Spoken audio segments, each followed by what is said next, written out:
dream to be President of the United States of America, Robert F. Kennedy.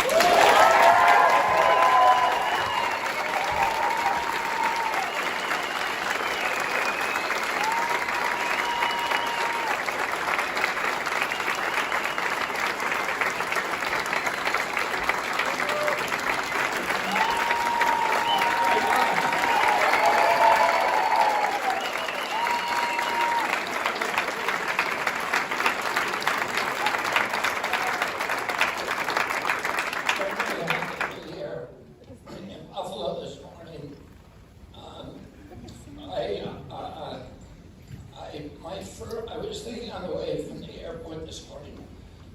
My first trip to Buffalo was when I was 10 years old, and my father came here in 1964, 10 months after his brother was killed. And my father was shattered by his brother's death and really did not know what he was going to do with his life. And slowly, he began recovering from that. And he made the decision to run for Senate from New York State. He couldn't do it without the approval of the Democratic Party in the state.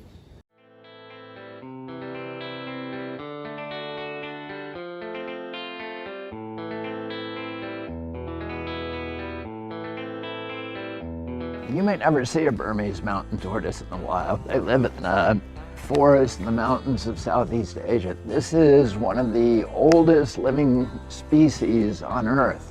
It is 200 million years old. These turtles were walking the globe when the dinosaurs were. Now you may think to yourself, it doesn't really matter if we destroy a creature like this because I'm never going to see one anyway. But the fact that this creature exists enriches all of us. It enriches humanity.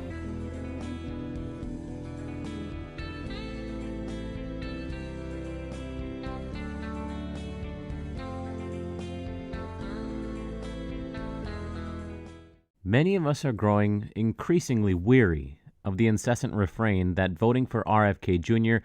is an exercise in futility. It's disheartening to continually hear that our choices hold no significance in the grand scheme of things. Those who adamantly assert that Kennedy stands no chance are, in my view, missing the forest for the trees. They fail to grasp the deeper implications of our electoral decisions and the potential for change that lies within them. While I undoubtedly harbor hopes that Kennedy's victory might happen, my primary concern extends beyond the outcome of the election. What truly matters to me is not merely the triumph of one candidate, but rather the responsiveness of our political system to the needs and aspirations of its citizens. The pervasive dismissal of Kennedy's candidacy belies a broader discontent with the status quo and a yearning for genuine representation in the government. It's not simply about whether Kennedy wins or loses. It's about sending that resounding message to politicians that our voices cannot be ignored. I refuse to accept the premise that our votes are meaningless simply because they may not align with the prevailing political narrative. Instead, I see each vote as a small but significant step towards demanding accountability from our elected officials. Ultimately, what I desire is not a victory for Kennedy, but a fundamental shift in the way our political leaders engage and prioritize the concerns of ordinary citizens like myself. The Blue No Matter Who movement illuminated a disconcerting reality. Politicians took voters like me for granted. They wrongly assumed that individuals such as myself would blindly follow their lead, regardless of how far they strayed from common sense values. This complacency led them to pander to extremists, forsaking the needs of ordinary families like mine. They turned a blind eye to the erosion of middle-class savings due to inflation and allowed crime to fester unchecked in vulnerable communities. Moreover, they failed to address the assaults on our own police force by criminals from abroad. In essence, Democrats abandoned their commitment to representing my interests, leaving me feeling neglected and disenfranchised. Conversely, the prospect of supporting Trump is equally unpalatable. His divisive presence, attitude, and rhetoric have inflamed political divisions to the point where societal cohesion hangs by a thread. In this politically charged environment where animosity and polarization reign supreme, the idea of rallying behind Trump, well, for me, that's inconceivable. His tenure as president served as a catalyst for the deepening of the chasm between Americans and exacerbated social tensions and undermined the very foundations of democracy, in my opinion. As a result, I find myself caught between two extremes, unable to align myself with either camp, and the stark polarization of American politics has left little room for these nuanced perspectives that I feel are important. And this forces individuals like myself to grapple with the troubling reality of the fractured society that we live in. So for those of you insisting that I am wasting my vote, I would ask, what am I supposed to do in this political quagmire? Keep settling for the lesser of two evils again? It's a disheartening cycle perpetuated by the belief that there is no viable alternative, and even if I do compromise and cast my vote for the lesser evil, what assurance do I have that the next election will offer a candidate who genuinely speaks to my priorities? It's a precarious gamble with no guarantees in sight. What I do know is that the establishment is continually trying to peddle fear in an attempt to sway my vote with scare tactics. But I've reached my limit with this mindset. As an independent voter, I belong to the largest political bloc in the United States, and it's high time for our collective voice to be heard loud and clear. My inclination towards common sense and centrist policies doesn't make my priorities dull or insignificant. On the contrary, they are fundamental to building a successful nation that serves the interests of all its citizens. I refuse to prioritize being on the winning team over doing what I firmly believe is right, fair, and in the best interests of my children and their futures. If Kennedy doesn't emerge victorious, I won't succumb to the sense of defeat that's portrayed by the media conglomerates. Instead, I'll see it as an opportunity to further galvanize the support for candidates like RFK Jr.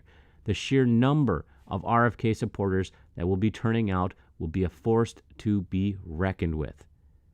Their presence will compel future presidents and politicians to acknowledge the power and influence of independent voters and perhaps inspire them to adopt a more moderate approach if they aim to win elections in the future. This is democracy in action, and it's imperative that my voice, along with millions of other independent voters, is not only heard but heeded. By voting for Robert F. Kennedy Jr., I'm not wasting my vote. I'm exercising my democratic right to shape the future of my country. It's a statement, a declaration of unwavering commitment to principles of fairness, equity, and inclusivity. With enough support for the candidates like Kennedy, the political landscape will undergo a transformative shift towards greater representation and responsiveness to the needs of the majority. It's time for a paradigm shift in our political discourse, one that values moderation, collaboration, and the collective welfare above partisan divisiveness. And that's precisely why I stand by my decision to support RFK Jr. as my future president.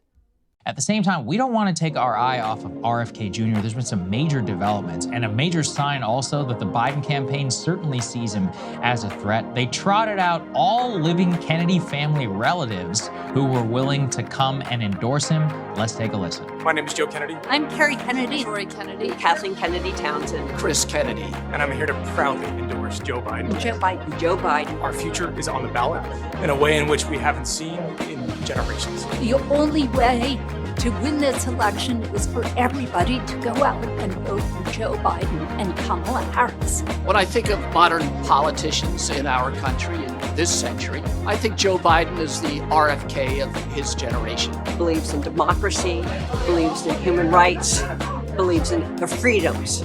This is a president who embodies the Kennedy legacy.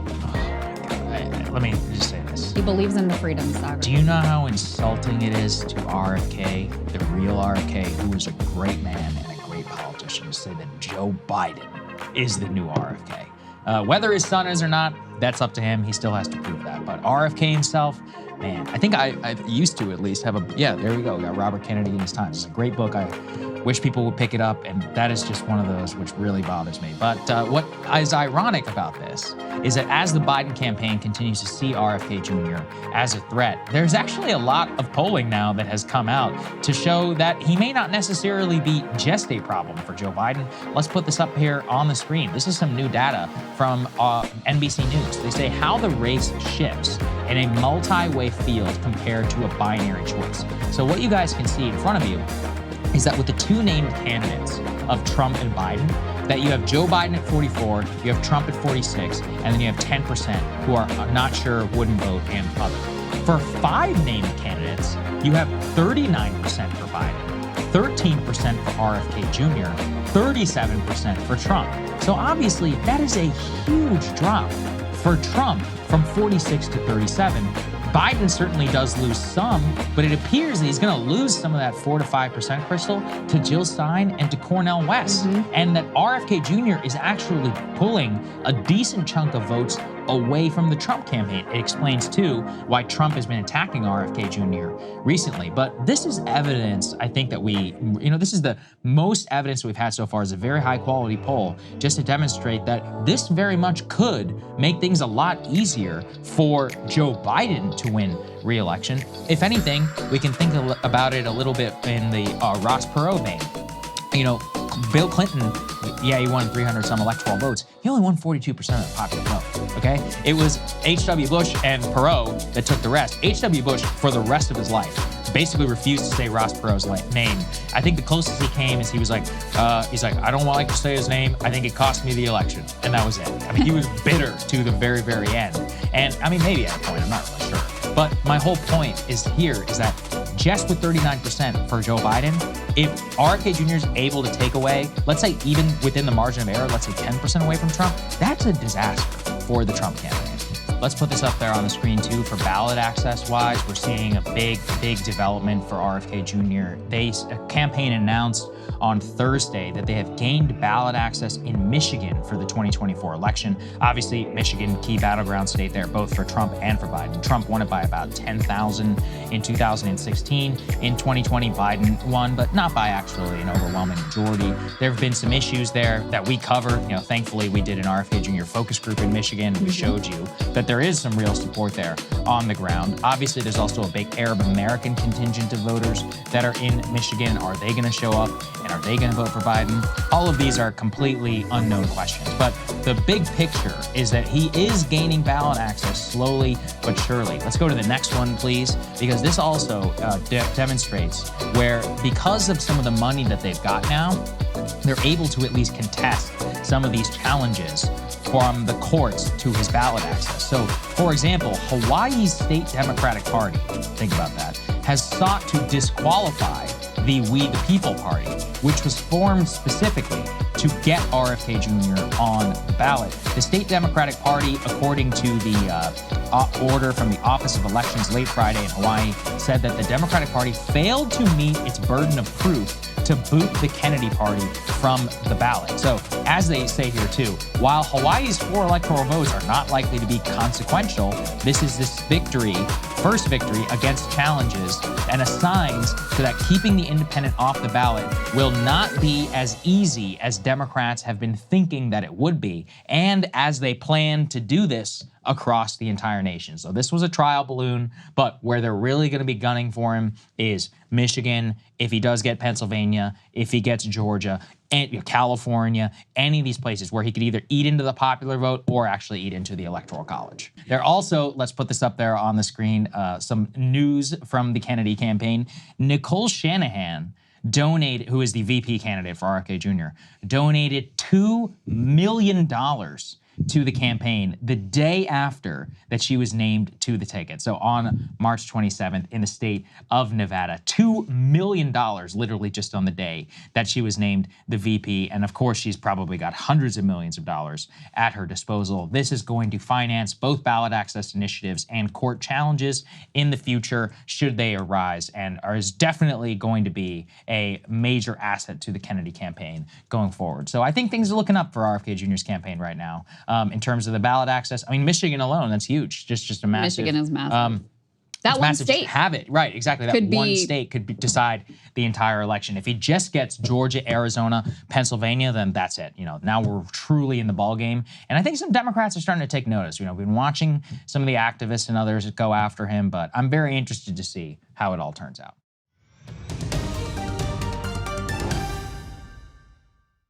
We are coming to you this week from the campaign trail, specifically Detroit, Michigan, where we had the opportunity to sit down one-on-one exclusively with independent presidential candidate Robert F. Kennedy Jr., where we asked him about a wide range of topics, specifically some of the challenges posed by running as an independent candidate for the presidency. Here is that interview. I'm Wyatt Sharp. I am joined now by independent presidential candidate Robert F. Kennedy Jr. Thank you so much. I appreciate it. Thanks for having me, Wyatt. Of course. So, I suppose I just want to start out because it seems in many ways your candidacy is sparking kind of a new sense of curiosity, particularly amongst Gen Z, who are, in many ways, it seems more curious about the actual issue than the party, which is interesting because you're running as an independent candidate. So why do you think it is that, your candidacy is resonating so much with everyone, but specifically Gen Z? I think I appeal to Gen Z for a couple of reasons. One is I'm the only candidate who's talking about their issues, and particularly the issue of housing and the economy. This is the first generation that is where people aren't going to own a home.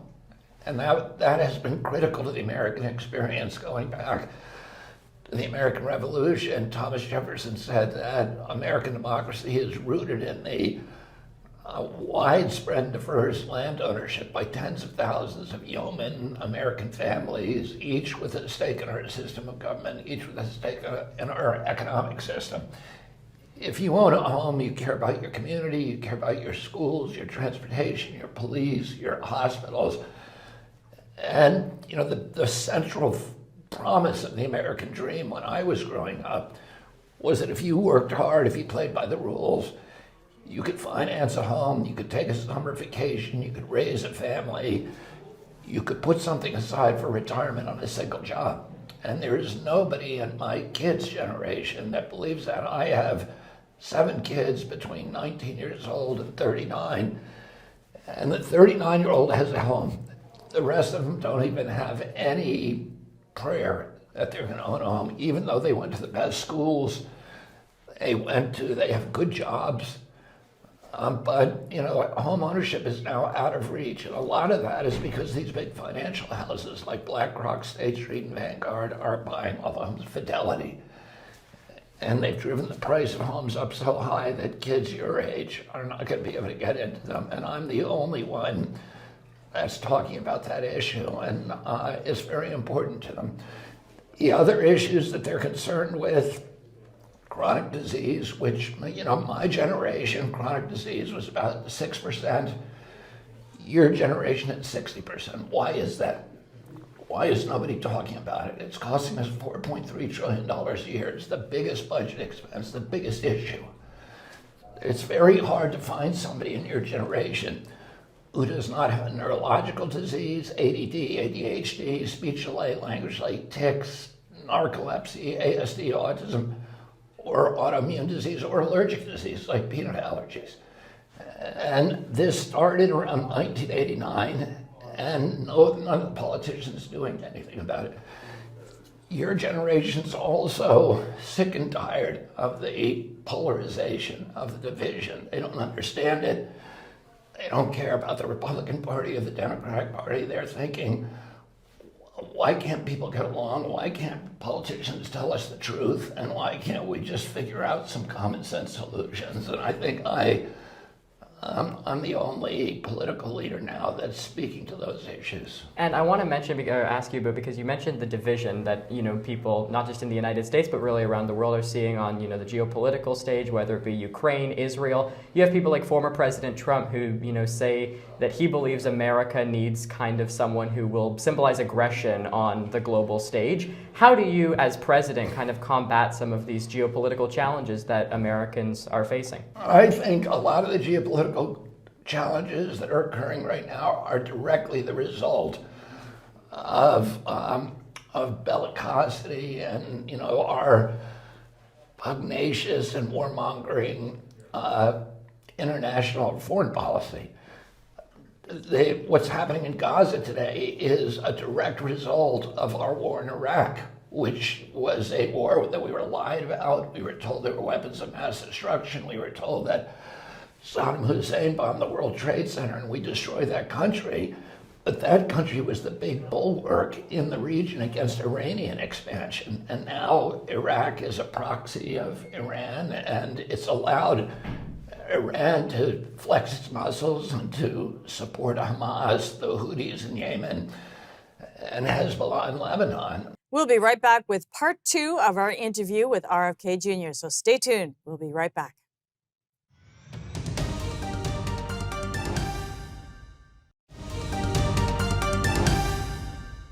War in Ukraine, completely a war of choice, an unnecessary war, again, is the direct result of U.S. aggression, of us saying, no matter what the price, we're going to put NATO into Ukraine. We need to de-escalate. We're bankrupting ourselves. We've spent $8 trillion on foreign wars over the past 20 years, and every place we've fought a war is worse off than we found it. We are less safe abroad, we are less safe at home, and we have more enemies than ever. So it's been a foreign policy that hasn't worked, and President Trump's not going to make it work. We need to cut back. We need to project economic power abroad and not military power. And I want to also, touching on the geopolitical scene, of course, TikTok right now, and the issue of TikTok, very much something that is occupying the current news cycle. There was a vote recently that was essentially voting on aid to both Ukraine and Israel, but within that was also encompassing essentially the opportunity for ByteDance to sell TikTok to an American company, or otherwise have to sell TikTok. And so, I mean, I guess I'm just curious here, to what extent should we balance, the national security concerns of an enterprise like ByteDance versus the ability of millions of people around the world, including Americans, to actually earn an income through something like TikTok? Yeah, I mean, I think the attack on TikTok is more stagecraft. There's much worse threats, even from the Chinese. What about the fact that Chinese own Smithfield Food, which produces 40% of the pork in this country? They're buying up our farmland. They control a lot of our energy system. They control a lot of our utilities. Those are much worse threats than TikTok. TikTok it's a game for the politicians because they say they can do something about China by picking on this company that is providing hundreds of thousands of jobs to people in your generation. It is an entryway business for people in your generation, but it also, there's freedom of speech on TikTok, and Congress doesn't like that. They want censorship. If I'm president, we're not going to censor TikTok. And by the way, it's probably true that the Chinese intelligence agencies are taking some information from our kids, but that's happening every day with all kinds of malevolent forces, the CIA, the NSA. When you sneeze in your house, Siri knows about it, Alexa knows about it, and that information is being harvested and monetized by these giant corporations who do not care about you. A lot of them are foreign-owned, and it's being stored by the NSA. So, and I'm equally frightened of our own intelligence agency as I am of the Chinese intelligence agencies. I think we should get all of the intelligence agencies out of collecting our information. And you come from, obviously, arguably the most famous name in American politics as a whole. Many members of your family recently endorsed President Joe Biden, though, of course, the presumptive Democratic nominee, the incumbent president. What does that, say for you personally? And I guess, what have you been thinking about over the course of these past few days as they made that endorsement? Well, I have a big family. I think we have about 105 members of my family. The last time we counted on, when we all got together on Cape Cod, I have many members of my family who are working on my campaign. My campaign is being run by Amaryllis Kennedy. My son Bobby Kennedy is working on it. My cousin Anthony Schreiber is running our Florida operation. Otto Schreiber is running our student outreach. And I have many, many members of my family who are working on the campaign. You know, I have 5 members of my family who are working for the Biden administration. President Biden is a long-term friend of my family's. He has a bust of my father behind him in the Oval Office. So I can understand for those members of my family that it's troubling that I'm running against somebody who's so close to them and is providing employment for some of them. But you know, I love my family. I was raised in a milieu where we were schooled to argue with each other, to debate each other with passion, but to still love each other. And I wish the same thing for our country. I wish that we could all disagree with each other without hating on each other. And just lastly here before we conclude, because of course I know that obviously running as an independent in the political system presents a number of different challenges. Perhaps provide a bit of an update in your pathway to secure ballot access in all 50 states. We will be on the ballot in all 50 states.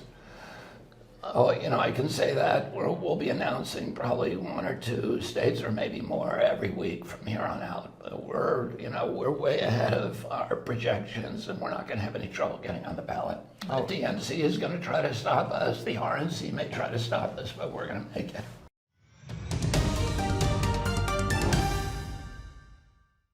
We are coming to you this week from the campaign trail, specifically Detroit, Michigan, where we had the opportunity to sit down one-on-one exclusively with independent presidential candidate Robert F. Kennedy Jr., where we asked him about a wide range of topics, specifically some of the challenges posed by running as an independent candidate for the presidency. Here is that interview.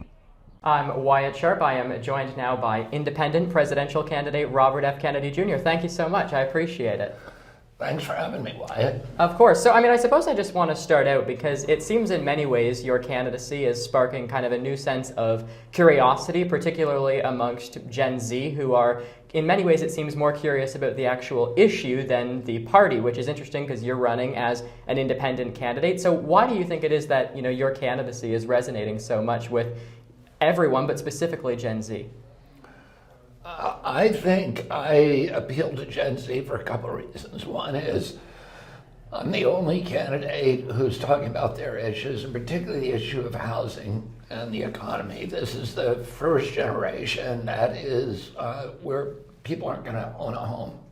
And that has been critical to the American experience going back to the American Revolution. Thomas Jefferson said that American democracy is rooted in the widespread diverse land ownership by tens of thousands of yeoman American families, each with a stake in our system of government, each with a stake in our economic system. If you own a home, you care about your community, you care about your schools, your transportation, your police, your hospitals. And the central promise of the American dream when I was growing up was that if you worked hard, if you played by the rules, you could finance a home, you could take a summer vacation, you could raise a family, you could put something aside for retirement on a single job.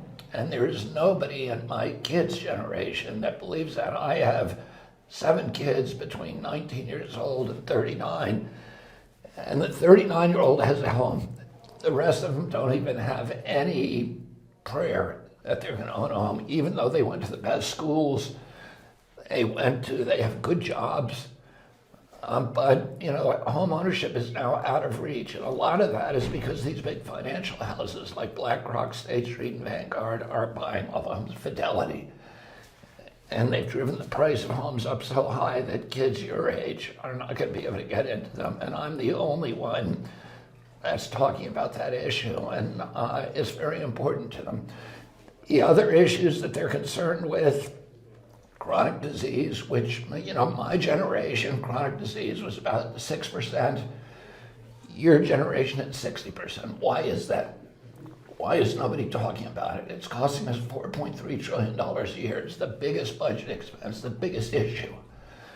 It's very hard to find somebody in your generation who does not have a neurological disease, ADD, ADHD, speech delay, language delay, tics, narcolepsy, ASD, autism, or autoimmune disease or allergic disease like peanut allergies.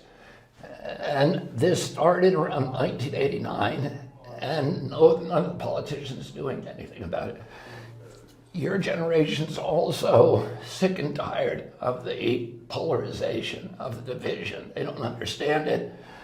They don't care about the Republican Party or the Democratic Party. They're thinking, why can't people get along? Why can't politicians tell us the truth? And why can't we just figure out some common sense solutions? And I think I'm the only political leader now that's speaking to those issues. And I want to mention, or ask you, but because you mentioned the division that, people, not just in the United States, but really around the world are seeing on, the geopolitical stage, whether it be Ukraine, Israel. You have people like former President Trump who, say that he believes America needs kind of someone who will symbolize aggression on the global stage. How do you, as president, kind of combat some of these geopolitical challenges that Americans are facing? I think a lot of the geopolitical challenges that are occurring right now are directly the result of bellicosity and our pugnacious and warmongering international foreign policy.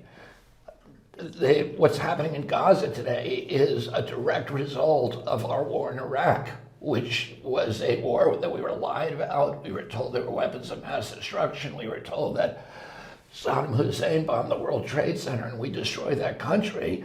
But that country was the big bulwark in the region against Iranian expansion. And now Iraq is a proxy of Iran, and it's allowed Iran to flex its muscles and to support Hamas, the Houthis in Yemen, and Hezbollah in Lebanon. We'll be right back with part 2 of our interview with RFK Jr., so stay tuned. We'll be right back.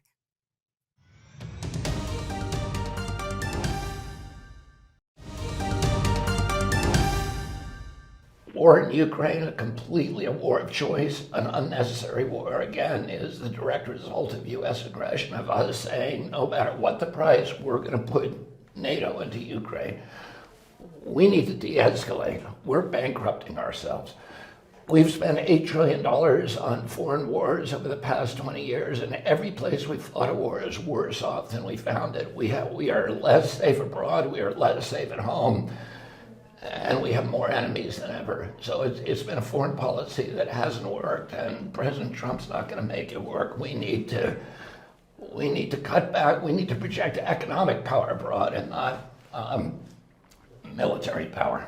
And I want to also, touching on the geopolitical scene, of course, TikTok right now, and the issue of TikTok, very much something that is occupying the current news cycle. There was a vote recently that was essentially voting on aid to both Ukraine and Israel, but within that was also encompassing essentially the opportunity for ByteDance to sell TikTok to an American company, or otherwise have to sell TikTok. And so, I mean, I guess I'm just curious here, to what extent should we balance, the national security concerns of an enterprise like ByteDance versus the ability of millions of people around the world, including Americans, to actually earn an income through something like TikTok? Yeah, I mean, I think the attack on TikTok is more stagecraft. There's much worse threats, even from the Chinese. What about the fact that Chinese own Smithfield Food, which produces 40% of the pork in this country? They're buying up our farmland. They control a lot of our energy system. They control a lot of our utilities.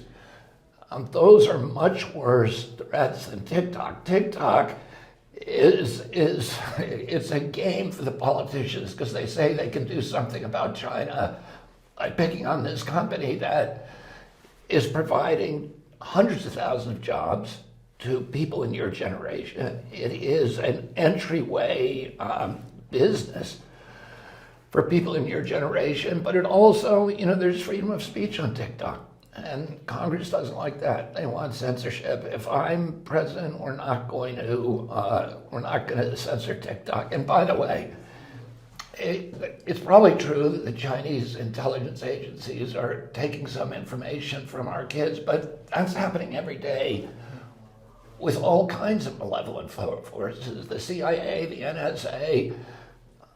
When you sneeze in your house, Siri knows about it, Alexa knows about it, and that information is being harvested and monetized by these giant corporations who do not care about you. A lot of them are foreign owned, and it's being stored by the NSA.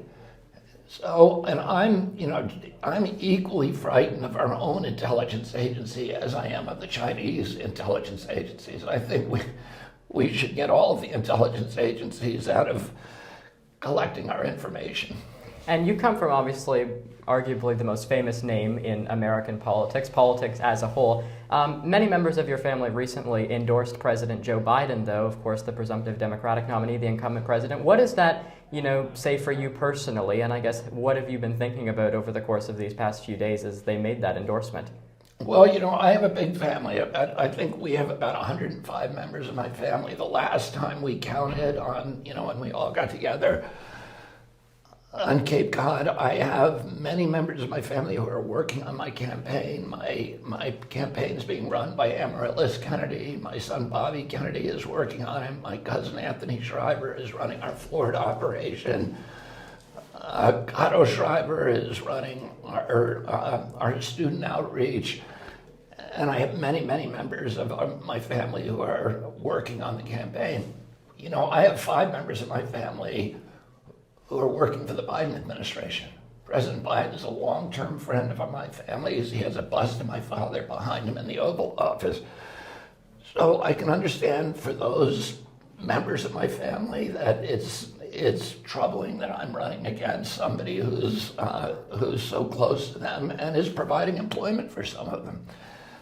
But I love my family. I was raised in a milieu where we were schooled to argue with each other, to debate each other with passion, but to still love each other. And I wish the same thing for our country. I wish that we could all disagree with each other without hating on each other. And just lastly here before we conclude, because of course I know that obviously running as an independent in the political system presents a number of different challenges. Perhaps provide a bit of an update in your pathway to secure ballot access in all 50 states. We will be on the ballot in all 50 states.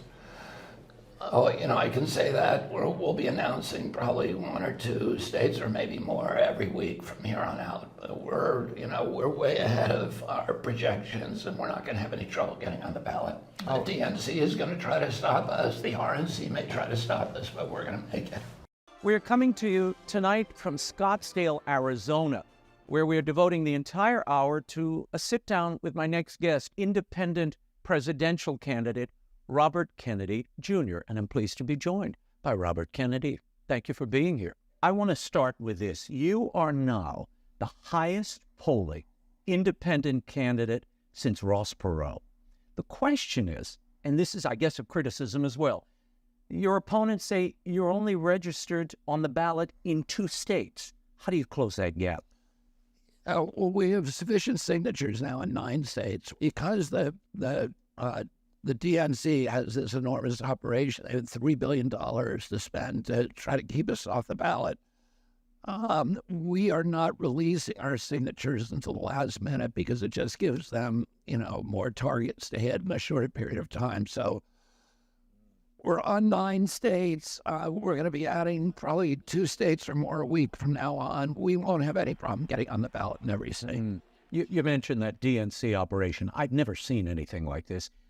It is at the Democratic National Committee, there is a division intent on knocking you off of the ballot in every state. And they've been contesting you in several states already, including a former White House counsel who's a member of that group.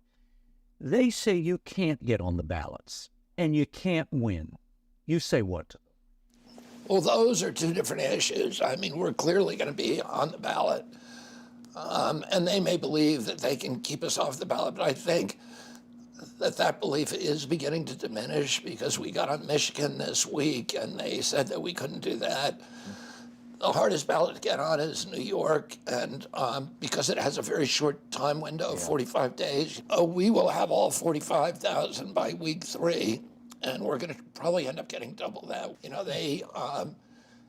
They're mistaken if they think we're not going to be on the ballot in every state. What does it reveal to you that they're focusing so much money, so much attention, and an entire new division at the DNC to knocking you off the ballot? What does it tell you? It's ironic.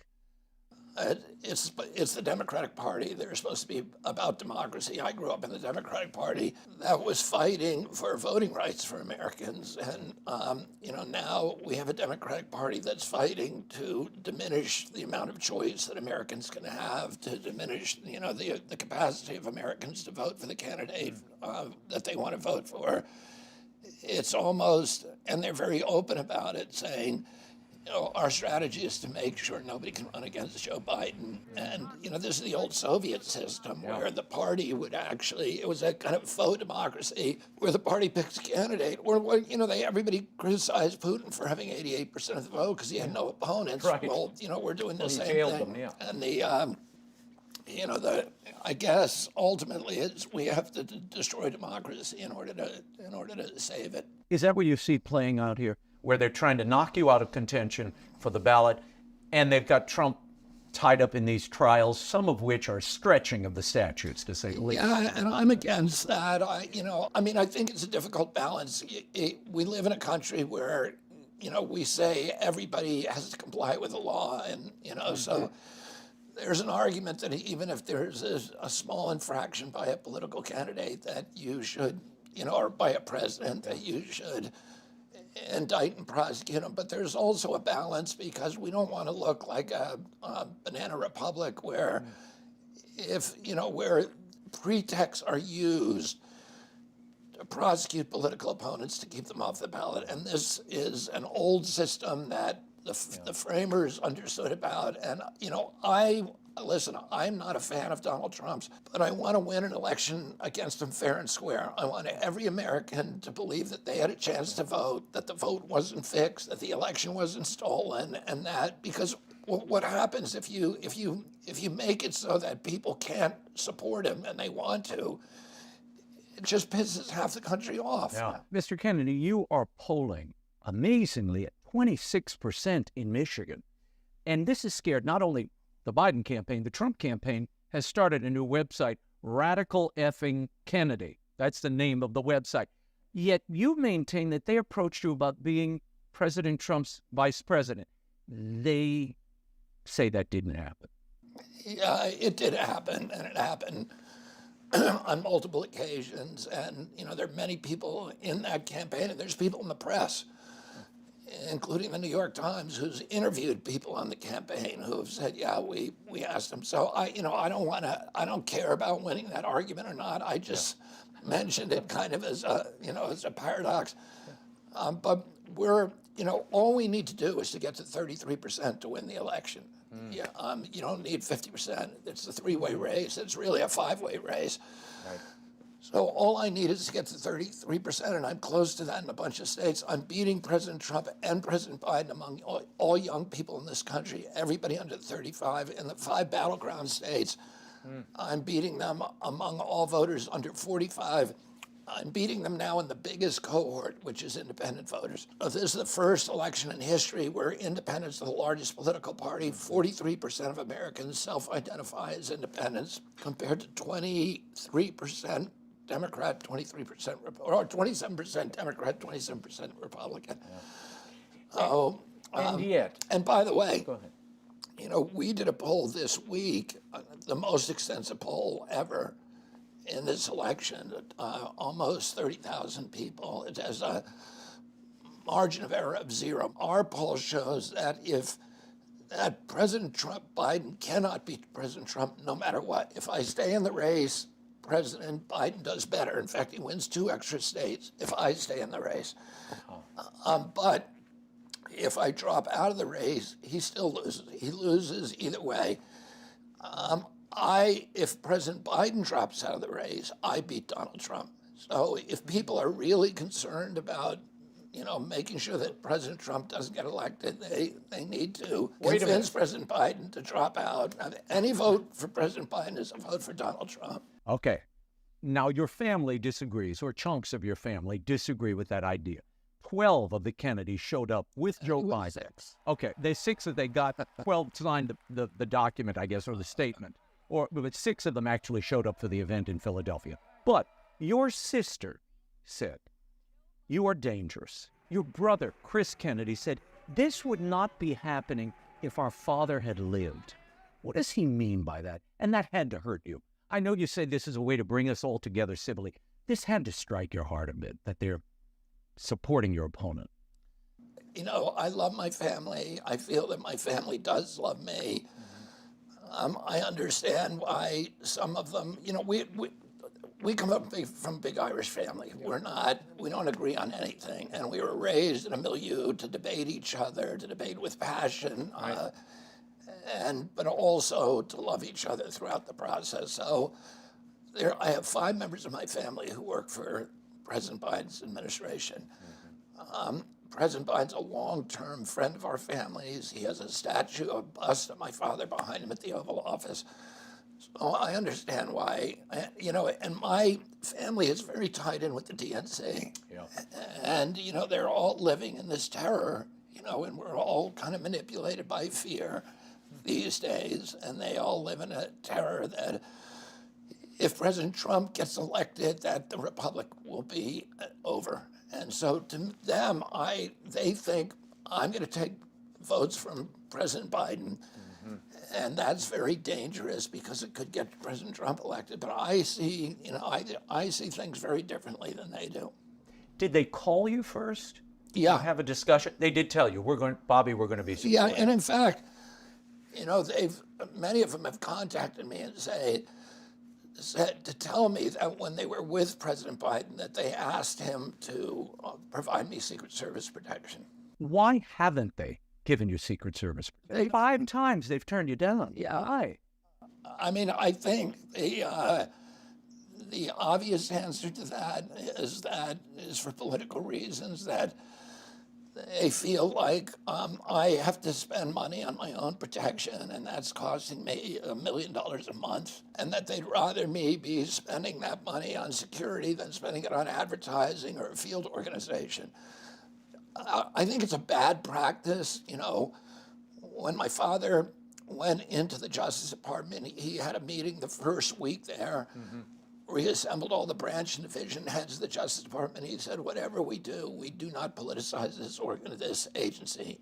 U.S. federal law enforcement agencies is very dangerous to our republic. If we don't look at whether somebody's Republican or Democrat, whether we're going to prosecute them, we go right down the line. You know, I think it's a credit to all of our previous presidents that they've generally done the same thing. I mean, Richard Nixon did try to politicize the FBI and the CIA and the IRS, but there was a tremendous reaction against that. And by the very people who are kind of sanctioning and condoning the liberal media, sanctioning, condoning the politicization of the CIA, the FBI, the IRS, and now the Secret Service by President Biden. I think it's very, very troubling for our republic that these agencies are now being turned into political instruments by the president in power. It's not good for democracy. There is a consulting panel that the Homeland Security Department speaks to about who should get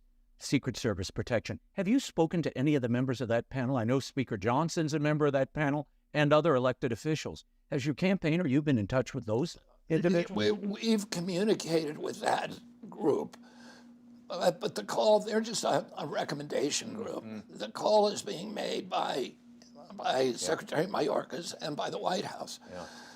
Oh, I'm the first presidential candidate in history that has requested but protection has been denied protection.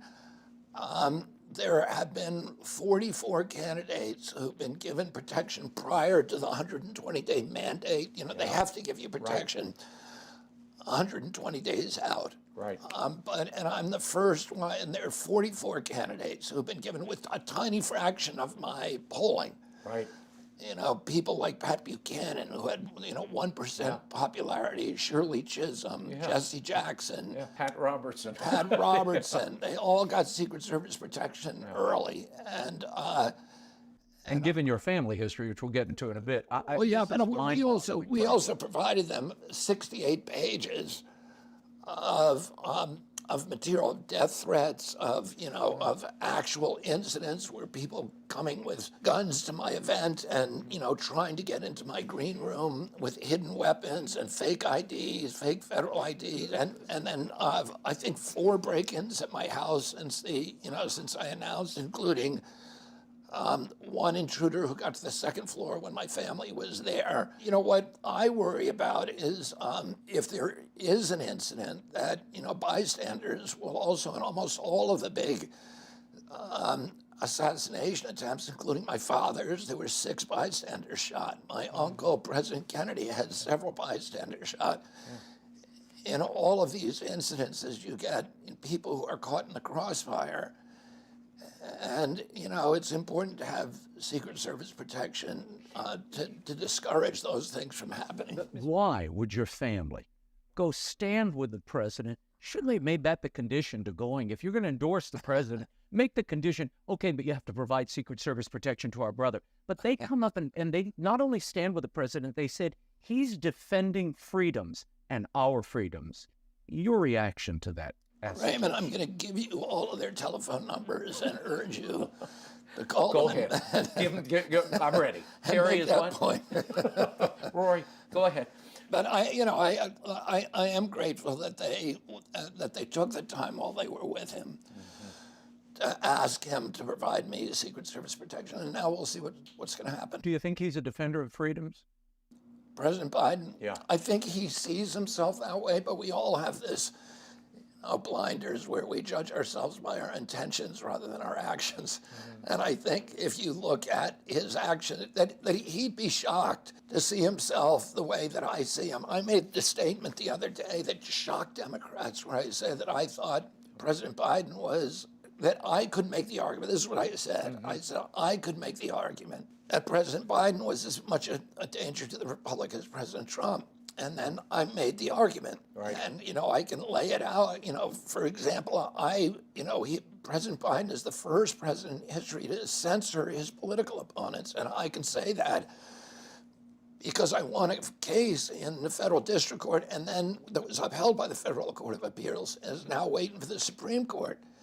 That found exactly that 37 hours after he took the oath of office, President Biden's White House began ordering the social media sites to remove my platforms from Instagram, from Facebook, from Twitter, to shadow ban me, to slow walk me, to make sure people couldn't see my posts. And that, we don't want. In our country, we passed the First Amendment of the Constitution specifically to stop government officials from silencing their opponents, because we know a government that can censor its opponents, that it is the beginning of a slippery slope that gives them license for any kind of atrocity, that everything begins with freedom of speech, and that, when the government gets involved with censoring speech, it's always a bad ending. Yeah. Well, I want to get into the whole COVID era, because something clearly shifted in you, which I want to probe a bit.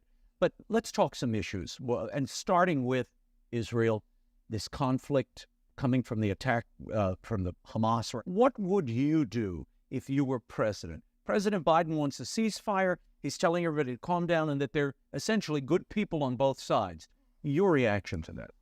Well, I consider myself, Raymond, extremely pro-Palestinian. So I, believe that the Palestinian people ought to have their sovereignty, they ought to have their rights, ought to have freedom, and they ought to have their own nation, and they ought to, be able to experience all the freedoms that people in Israel are experiencing. I'm heartbroken by the deaths of civilians in Gaza, but I don't see that Israel, because of the way the international community has behaved, I don't see that Israel has any choice except to eradicate Hamas. I don't incidentally conflate Hamas, which is an agent of Iran, with the Palestinian people. Hamas is a kleptocracy. It steals money. The 3 top officials, Ismail Haniyeh, who is the senior officer of Hamas, has a net worth of $4 to $5 billion.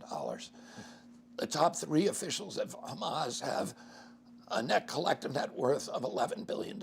Mahmoud Abbas, who is the head of the Palestinian Authority, is a billionaire. This is a kleptocracy. They are stealing the international aid funding that is meant to help the Palestinian people, and the money that they don't steal, they're using to build 300 miles of tunnels, an entire underground city, rather than schools and buildings and economic development, and to build a port that can bring incredible wealth to Gaza, and to develop their agricultural lands, which are some of the finest, richest agricultural lands in the region. They've used that money for one purpose, which is to annihilate Israel. Hamas has in its charter and in every public statement that they don't want land, they do not want peace, they do not want negotiations, they want one thing: the eradication of Israel, the annihilation of Israel, and the destruction of the Jewish people. So how do you, and in fact, their covenant, which I've read, specifically says in it that any negotiation with Israel is a violation of Islamic law. So how do you negotiate with somebody when people say ceasefire? What Israelis hear when they hear that is what happened in the last 5 ceasefires, where Hamas used each of those ceasefires to rearm, to regroup, to raise the banner for another surprise attack. Oh, I don't see, when you say ceasefire, what are you talking about? Because Hamas doesn't want to stop firing rockets. What would you do about all these protests we're seeing at universities across the country, at the University of Michigan, at Columbia, at NYU, where they're essentially blocking Jewish students from coming to class and occupying public spaces? What would you do if you were president? Well, first of all, I would have to look at each instance, because I am a free speech absolutist. If people want to protest, I believe they ought to be able to protest. Now, there's a big difference if you're at a public university, which is government funded, and you're at a private university, because a lot of the private universities have already adopted rules that constrain free speech, which they're allowed to do. It's like a private club can say, don't talk politics in our club. They can do that, or a private home. You can make those rules. And if you're saying you can't make rules that, that, for example, make black people on our campus feel uncomfortable or feel, threatened. If you're saying that, then you have to offer Jews the same protection. You can't. And so I think there's different rules. There's a different set of expectations on those private campuses than on the public. And public campuses, here's what: if you're making somebody feel threatened, you can be prosecuted for that or disciplined. But in terms of just the protests, I wouldn't, I think the protests to me are offensive, but I support the ability of Nazis to protest. And I did when they marched in Skokie in 1978. The ACLU, most liberals said, yeah, what they're saying is appalling, but we have to be willing to die for their right to say it. But they can't block access of kids because of their nationality or race from going. Yeah, if you're doing that, exactly what you said, if you're blocking access because of their race, then that's subject to discipline. Let's talk about Ukraine for a moment. I know you have a very interesting, almost your own just war theory, where you break out a war of choice as opposed to a moral war. Explain the difference, and does Ukraine qualify? I consider myself anti-war, and I come from a family, my uncle, President Kennedy, said that the primary job of a president of the United States is to keep the country out of war. My grandfather lost a lot of his friends for protesting World War I, and, I believe that in the last 100 years, there's only one war that we fought that is a moral war, and that would be World War II.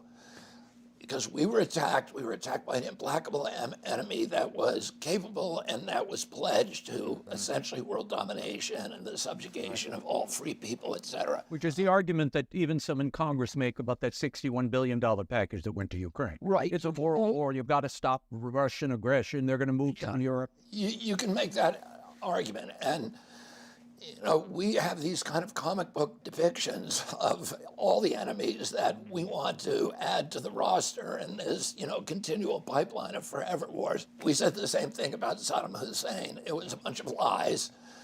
We said he had weapons of mass destruction. He did not. We said he sent the anthrax over here, and it turns out it was the CIA, Fort Detrick, where that anthrax came from. We said he bombed the World Trade Center, which he had nothing to do with. And so we have to be very skeptical when we hear these characterizations from the people in power, because they have an agenda, which is to keep this country in a constant state of war. And, BlackRock, which owns Raytheon, was one of the biggest owners of the Democratic and Republican Party. It owns Raytheon, it owns Northrop Grumman, it owns General Dynamics, it owns Boeing, it owns Lockheed. It's making that money that we're sending to Ukraine, it's not going to Ukraine. Yeah. It's going to BlackRock. And then BlackRock also has the contract for rebuilding Ukraine at the end of the war. So it's now got, it's digging the hole and then filling it whole and getting paid both ways. Both ends. Which happens all the time. The Iranian drones were made by the same American exactly that made the Israel batteries and took them down. I mean, yeah, this is an astounding thing. It is, and we have to start, to live in a democracy. Part of the responsibility of citizenship is to view this and maintain a fierce posture of skepticism towards any pronouncement or claim by government officials, and particularly when they're trying to get us into a war. Yeah. We need to say, wait a minute, hold on, let's examine this. If you look at, there is really zero evidence that President Putin has plans for, a global conquest of Europe. He only sent 40,000 troops into Ukraine, and he did it reluctantly. He doesn't want our missile systems 4 minutes from Moscow. Yeah. Like we did it in 1962 on Russian missile systems 25 minutes from Washington, and we were willing to go to war for it. Putin has said, and many other leaders going back to Gorbachev, whatever you do, you cannot put NATO in Ukraine. And when we just said we're going to do it anyway, he sent the 40,000 troops in to get us back to a negotiating table. He offered to settle the war in 2014 with the Minsk Accords. Zelensky actually ran, and that was a peace agreement that Putin agreed to, that France agreed to, that Britain agreed to, that Germany agreed to. Zelensky ran in 2019 promising to sign it, won 70% of the vote, so the Ukrainian people wanted peace. And what happened? Somehow, Zelensky was convinced not to sign that, and clearly the people who convinced him that were Victoria Nuland in our State Department and right-wingers in his own government who threatened to kill him if he made peace with the Russians. And Russia has legitimate reason not to want, they've been invaded 3 times through Ukraine. Yeah.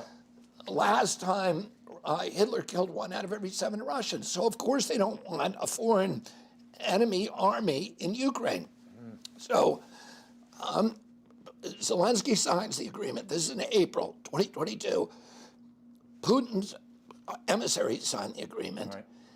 And then Joe Biden sends Boris Johnson over to Ukraine to get Zelensky to tear up the agreement because we wanted the war. And since then, now I read yesterday that possibly 600,000 Ukrainian kids have died, totally unnecessarily.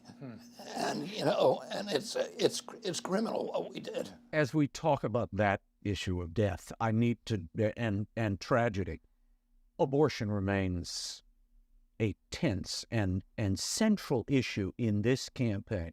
I need to talk about your evolution on this issue since you've been in the campaign. In June of 2023, you said the first 3 months of pregnancy, an abortion should be allowed, but not after that. In August of 2023, you supported a 15 to 20 week ban. Your campaign said you didn't hear the question, and that wasn't correct. In March of 2024, you said abortion should remain the law of the land and accessible to every woman throughout her pregnancy. Now you say you support life and you have this daycare plan. Tell me about this plan and why the evolution. Listen, I came from a family that was divided on this issue. And I had my aunt, Eunice Shriver, who was my godmother, with whom I was very close, and she was very much pro-life for most of her life. Yeah. And then a lot of my family was pro-choice. So I don't feel that I'm doctrinaire on either side. I feel like I want to listen to people and that I want to respect people's judgment and try to find a place that, a common ground where Americans can agree on it. And, but I've also been an advocate for medical freedom for, probably more than any other American. I can probably lay claim to being a bigger advocate for medical freedom than any other American. Right. Just because of on the vaccine issues, that I think we ought to have freedom, we ought to have bodily autonomy. We should not have government telling you what you can and cannot do. Do you think it should be a state issue like Trump suggests? No, I believe that it should be up to the mother and that the woman, it's never, every abortion is a tragedy, everyone is a trauma, but I don't trust government officials or bureaucrats to no make federal decisions. role at all. No, I think the mother needs to, that it has to be ultimately the choice of the woman. But here's what I would say, is that I would like to maximize choice, but also minimize the number of abortions that occur every year. And how do you do that? I want to make sure that no American mother ever has an abortion of a child that she wants to bring to term because she's worried about her financial capacity to raise that child. Mm-hmm.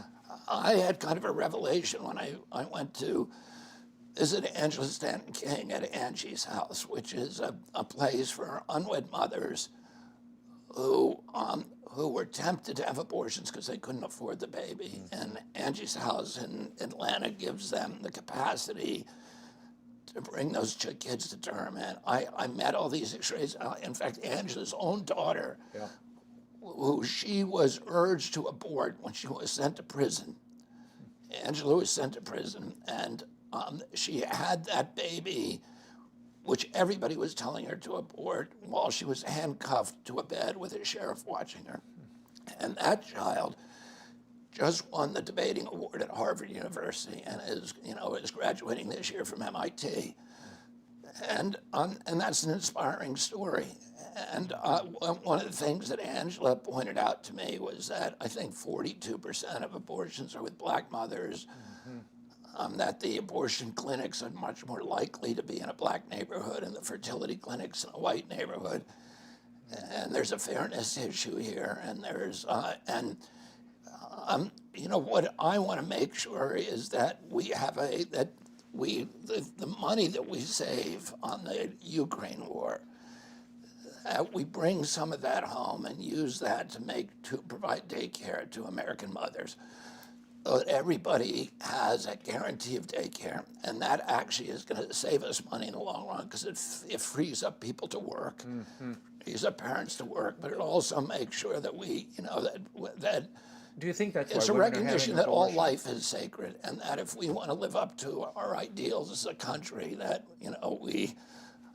we need to do everything that we can to reduce the number of abortions that we have every year. When you look at the surveys, women choose abortion because they say, this is going to change my life too radically and I can't afford this child.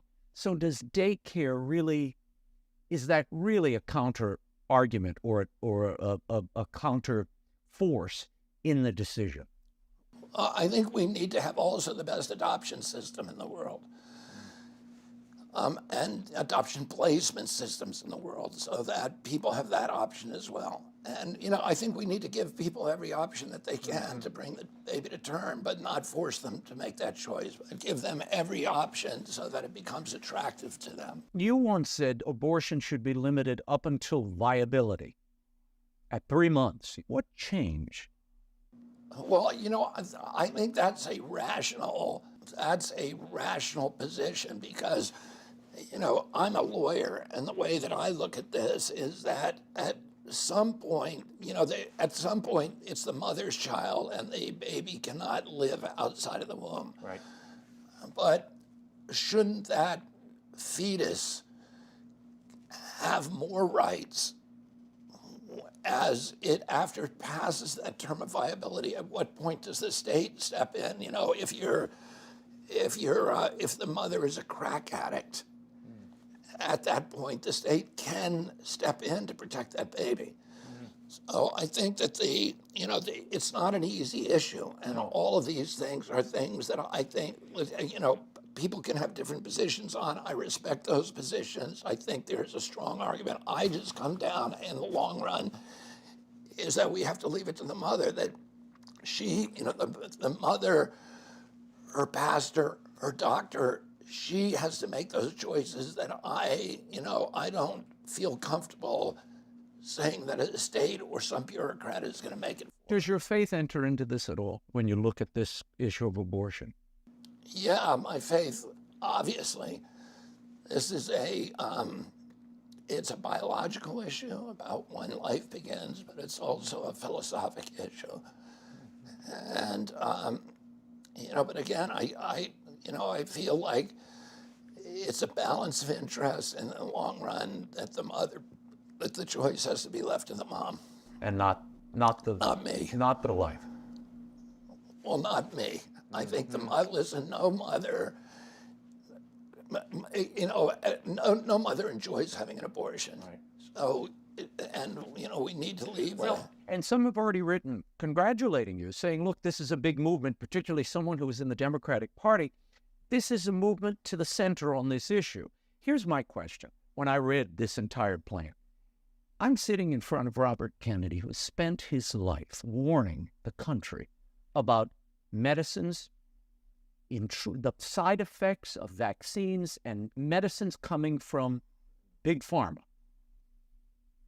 Aren't you at all concerned about the abortion pill that is now the primary abortions happening in the United States are via these pills? Are you worried about the side effects and the impact on fertility for these women, the long-term effects of those pills? And do you support the Biden administration changing a rule recently to send those abortion pills to every pharmacy? I'm worried about every pharmaceutical drug. Peter Ghosh, who's one of the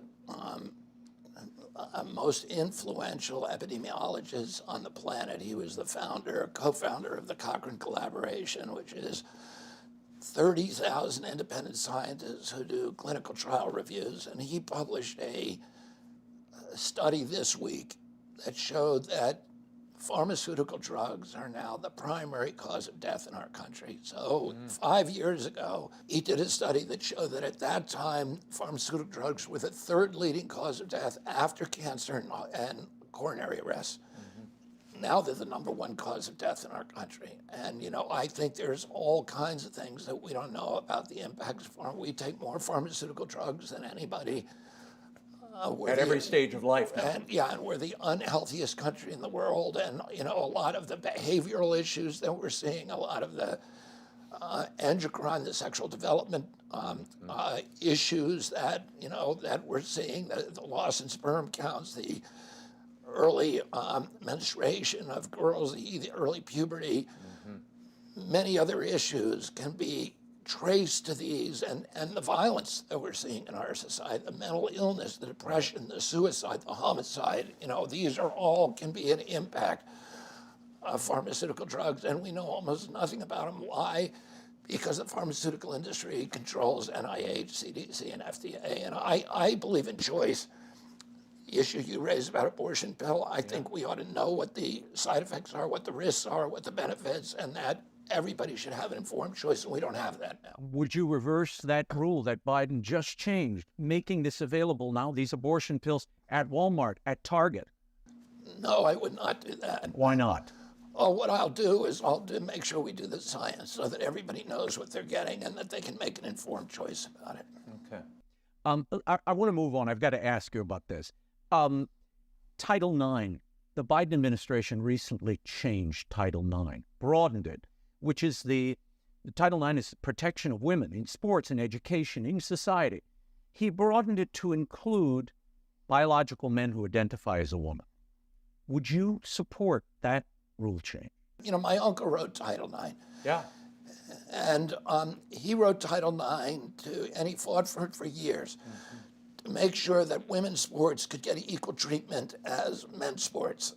And I'm very proud of what happened as a result of that.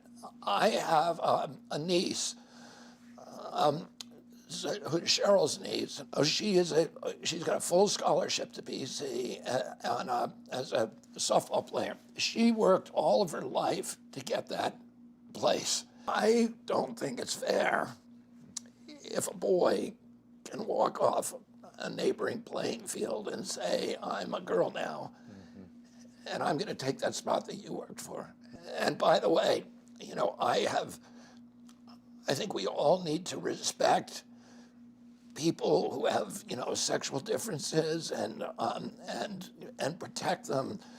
But I don't believe that people who were born men ought to be able to compete in consequential sports with their scholarships potentially at stake or those kind of things against women. You think your Uncle Jack would agree with you? You know, I try not to do that kind of speculation because that's just that's a game that every side can play, and they belong to the ages now. They don't belong to me. I believe. Listen, I think all the things I do are things that my uncle and father would approve of, but I don't justify myself on that basis by claiming their sanction because it's a logical fallacy. Let's talk about COVID. I saw a shift in you during that COVID period. What happened there when you saw the suppression of information, the demonization of science and scientists, renowned epidemiologists that you and I know, infectious experts were just pushed aside because they dared to contradict the official line that was coming out of D.C. at the time and out of the NIH? Yeah, I mean, one of the things that really, was exasperating to me, that kind of captured, all of the mischief that was going on, which was an attack on democracy. It was an attack on the science. And it was all summarized by this mantra, trust the experts, which was a new thing. That's not a thing. Trusting the experts is not a thing. It's not it is definitely not a feature of democracy. Right, and it's not a feature of science. Everything in science is subject to question. Everything in democracy is subject to question. It is a feature of totalitarianism, and it is a feature of religion, but not science and democracy. And so when I kept hearing this from CNN every day, from everybody in the administration, he's not trusting the experts, he's doing his own research. Right. Right? He's doing his research. That became a crime. Doing your own research became a crime. And, that's what you're supposed to do in a democracy. Mr. Kennedy, you were writing about this and had been for years worried about vaccines, the contents, the consequences, and people could take issue with that. But we're talking about esteemed epidemiologists who run Stanford's epidemiology department. Bhattacharya, and a whole host of doctors and clinicians who were seeing the abnormalities. Thousands and thousands of scientists. If you got injured by a COVID vaccine, you weren't allowed to talk about it. If your kid got injured, you weren't allowed to talk about it. You were censored from the internet. You couldn't talk about these injuries and deaths. These famous scientists, literally the best scientists in our country, were silenced. They were gagged. How did that They change were you discredited. politically? Well, I had seen that for many years because I got involved in the vaccine debate early, and for me, it was a science exercise. I was reading the science. This is what I do for a living. I read science. I've had over 500 lawsuits. Virtually all of them involve scientific controversies. And what I do for a living is I read science critically. I read it and I look for the places where people cheat, which they do all the time in science. This is why I say trust the experts is not a thing. When I sued Monsanto, they had experts from Stanford, Harvard, and Yale. My wife, Cheryl Hines, came to the 2 days of trial, when they were putting their witnesses on, she walked out and said, why are you suing this poor company? They have these, they did nothing these wrong. experts. I said, just wait. And she came, and we had Harvard science and Yale scientists too, who were looking at the same information and saying something completely different. And the jury believed us and gave us $2.2 billion. Oh, this is what I do. I read science critically, and I was reading the science, and I was reading it for 12 years. And you now believe Dr. Fauci should be jailed. You've said that, and you imply it in your book. Yeah, I don't know if I actually said those words. Do I think that I could bring him in front of a jury and put him in jail? Yes, I do. would bend your DOJ if you were president in that Well, direction? what I think is the best thing is that if we have a Truth and Reconciliation Commission, like they've had in other parts of the world, where we tell everybody, okay, we're going to now have a forum where you can come and confess and tell the truth about everything you do without consequence. It's very important for the American public to see what happened, and that's much more important than putting somebody in jail and throwing them away. And you can prosecute them if they don't tell the truth or if they don't tell the whole thing. And so you have a process like that where everything comes out. What I want is complete transparency. I said yesterday, I'm going to put the entire government budget on blockchain. I saw that. It's visible to everybody. And if somebody, if every item that is spent by the Pentagon will be on blockchain. So if somebody pays $16,000 for a toilet seat, Americans will be able to, there'll be 100 million eyes on that. And why did you do that?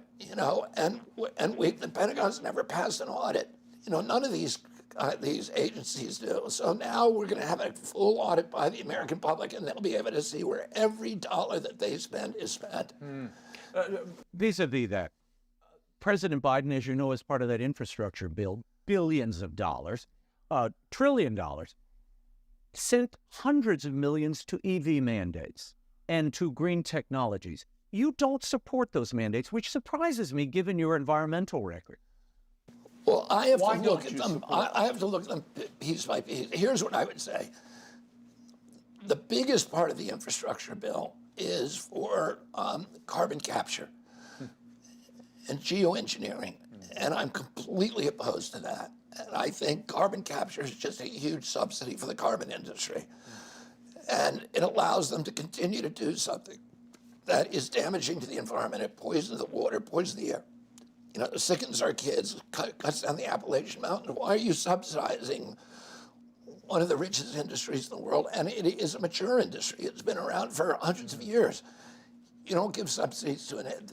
There may be an argument for subsidizing a new industry that you're trying to jumpstart. You're trying to make sure that the United States is the centerpiece for that industry. So the EV mandate you would support? Well, I have to look at it. Each one I'm going to look at. But, listen. I mean, it's cobalt mining. It's Chinese cobalt mining is what you're really sanctioning. Like I said, I would look at everything. But I'll tell you the principles that I will use to make those kind of decisions. When George Washington gave his inaugural address, he wanted to wear a suit that was made in America, but there were none. There was no apparel made in our country. So no Brooks Brothers. There was nothing. Everything, because it was a colonial model. We grew the cotton. We sent the cotton to England. They turned it into apparel, and they sent it back and sold it to us at a premium. And he said, we got to end that. We got to start our own apparel industry. And they began subsidizing and using tariffs, which were not market, but to jumpstart it. And then within a decade, we were the biggest apparel producer in the world. So I think there is a good argument for subsidizing new industries to get them jump-started. But there's no argument for subsidizing a mature industry. I was stunned to read that you would ban natural gas exports. Yeah. Why would you do that? Our allies depend on that. Many of them don't have access. Otherwise, they're trying to get it from Russia or China or somebody else. And there's a national security question there. Why would you ban those exports? Well, they can't. Europeans need ours because we blew up the Nord Stream pipeline. I don't have any problems with Europeans buying natural gas from Russia. I would like to reduce the amount of natural gas used, switch to energy resources. But in our country, we have the Bakken Shale. We have a couple of shale beds that produce a lot of natural gas right now. So one of the biggest producers in the world. But it's very short-lived. We do not have the long-term deposits, and what they're seeing is that those deposits wane much quicker than they predicted. Within a year, they're already losing a lot of their volume. So we don't have endless natural gas in this country. We're going to have to buy gas from Qatar, from Iran, and from Russia in a decade if we export ours. Right now, we have a huge advantage in our country with cheap natural gas that we make here. We should use that advantage to rebuild our industrial base because it gives us a competitive advantage around the world. We can power our industry at a tiny fraction of the cost that it costs in Europe to do it. So we need to take advantage of that. And if we're fracking wells and you're against fracking as well. No, I'm not against fracking, but what I say is the fracking industry ought to pay its costs. It ought to pay for the road destruction. It ought to use methodologies that don't poison the water, that reduce the pollution, that pay for the impacts on local communities, which are destroyed by fracking. And they shouldn't be able to do that anymore. But I'm not against it altogether, and I think that it's a huge advantage for us in rebuilding the industrial base in our country. We're going to give ourselves an advantage over the rest of the world, the cheapest energy in the world, which allows us to make finished products we can sell everywhere. I've only got two quick questions for you. One, the border. You and I have both been down to the border. We know what a disaster this is. Joe Biden is now talking about granting amnesty to people who have repeatedly come across the border and been sent back, and those who forged documents. Would you support that? No. I wouldn't. No. But he's clearly trying to do that to hedge his bets because my guess is he's then going to drop some enforcement mechanism. Do you oppose the wall? Are you opposed to the wall? No. I think the wall, we need to finish the wall. There's about 27 gaps in the wall that if you've been down there, you can see. Oh, and that's where they all come through. They're all coming through. Running through. You don't need a wall 1,200 or 2,200 miles from Brownsville, Texas to San Diego, but you need that physical barrier in the urban areas where people can come across and disappear instantaneously. In the rural areas, you don't, but you need monitoring equipment, you need long-range cameras, you need sensors, you need videography, and you need lights. Okay. And I saw that you supported that, but you support roads. the wall as well. Interesting. Okay. Yeah, I support the wall, completing the wall in the places like where it's needed. I want to talk about you in our remaining moments. Tell me what impact, if any, your grandmother's faith, your mother's faith, how did they shape your faith? The centerpiece of our lives was Catholicism. And, we said the rosary at least once a day, oftentimes 3 times a day. We prayed before and after every meal.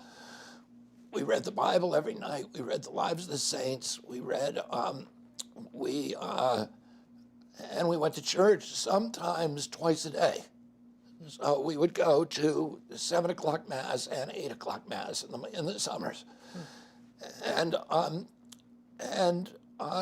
So that it was our whole family. And it was really our whole community. So it was part of me growing up. Now, after my dad died, when I was 15 years old, I became a drug addict. Heroin. And for 14 years, I was addicted to heroin. I was 28 years old. And during that period of time, I wouldn't say I lost my faith, but when you're living against conscience, which you have to do if you're, if you're addicted to drugs, you push God out over the periphery of your horizon. So, the concept of God was, although it never was erased from me, it was just a distant concept that was not part of my day-to-day life. My recovery involved a profound spiritual realignment, which has been, again, the centerpiece of my life ever since. And and I had a spiritual awakening very early in my recovery, which I was lucky about because I no longer had to struggle with the compulsion to take drugs. That was lifted away from me. But you can't live off the laurels of a spiritual awakening. You have to renew it every day, and you renew it by, through service to other people. Do you pray? Do I pray? Yeah. Every day? I pray pretty much all day. How has that led you down this path or sustained you in the dark days of this campaign? I know this can't be easy. You've got friends, you've got allies now coming at you, attacking your reputation. Does your faith sustain you through that? Yeah, it makes me peaceful, even when, I think of it as being like on the ocean during the storm when there's a tremendous amount of turbulence on the surface, but it allows me to sink below the surface and be in the stillness and to experience that, that stillness and the confidence that all of that is an illusion. It's all a distraction, and that, the important thing is me and my relationship with my higher power. And that's, again, listen, every person that I admire throughout my life, including historical figures from Alexander the Great to Winston Churchill, my father, my uncle, all these other figures, and then, my sort of favorite saints, St. Francis of Assisi, St. Augustine. I was going to answer your favorite saint, all of them went through periods of their lives of public rejection, of rejection by their families, of rejection by their friends, of being pariahs within their communities, and that in many ways their achievements were meaningful because of that, social disdain that they experienced during parts of their life. So for me, that I can look at this, the rejection of the anger, and first of all, I don't carry around resentments. I don't carry around anger. Those things are corrosive to my own spirit. It's like swallowing poison and hoping someone else will die. Yeah. And I experience it as, I need to welcome this. I need to embrace it. I need to say, any time that anybody achieves something that is important, that this is part of the cost of it. Yeah. And so I can get through the day without being angry or resentful or feeling betrayed by people, and just understanding them and comprehending and trying my best to love. Robert Kennedy. Thank you. Thank you. Good to meet you, Raymond.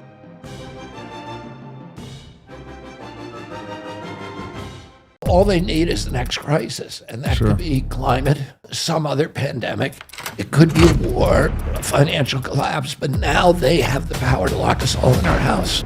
It reminds me of Nietzsche's quote that everything the state has is stolen and everything it says is a lie. What the Fed does is a lie. Right now, we do not have free market capitalism. We have corporate crony capitalism. So these countries that we're at war with over really petty issues, we now need to get at peace with so that we can save humanity. That is a difficult path to navigate. Javier Milei, president of Argentina. When you go at it with a chainsaw, there can be consequences.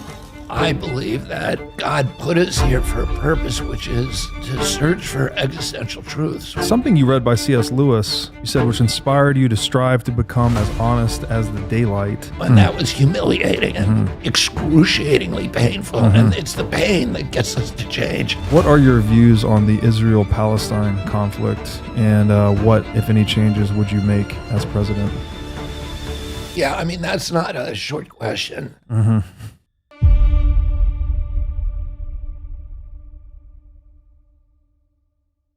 Hey everybody, welcome to the What is Money Show. I am thrilled to have you here joining me on my mission to help shine light on the corruption of money.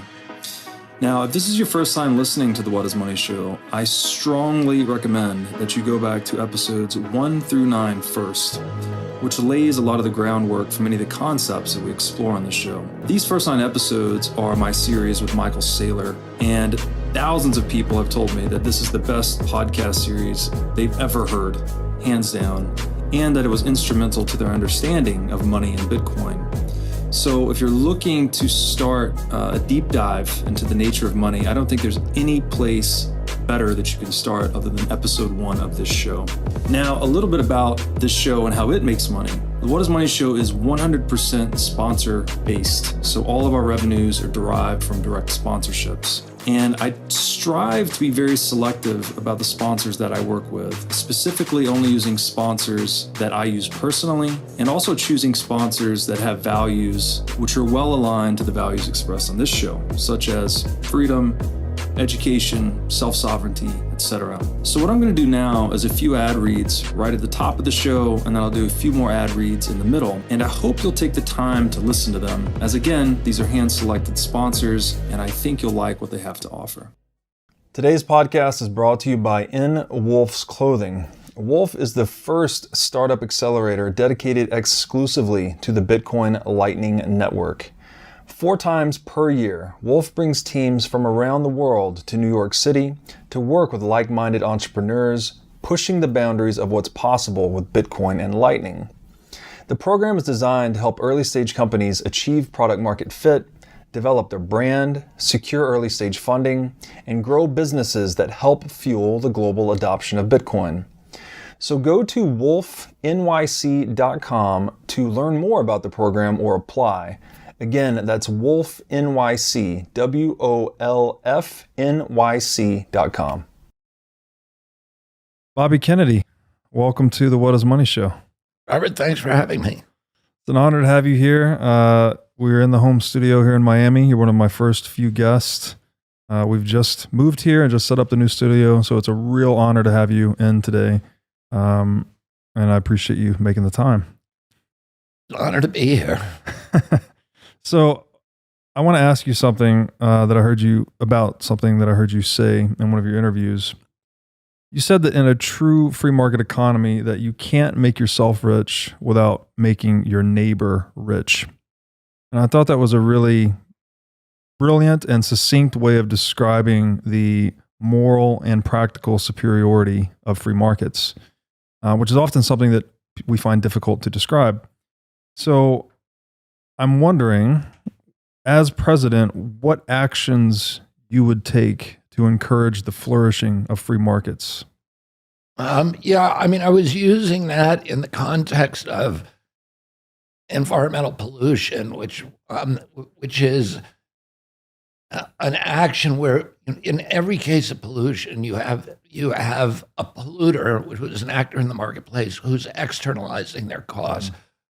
Who's forcing the public to pay part of his production costs. In a true free market, if you're an actor in the marketplace and you want to get a product to market, you have to pay all the costs of getting it there, Right. including the cost of cleaning up after yourself, which is a lesson we were all supposed to have learned in kindergarten.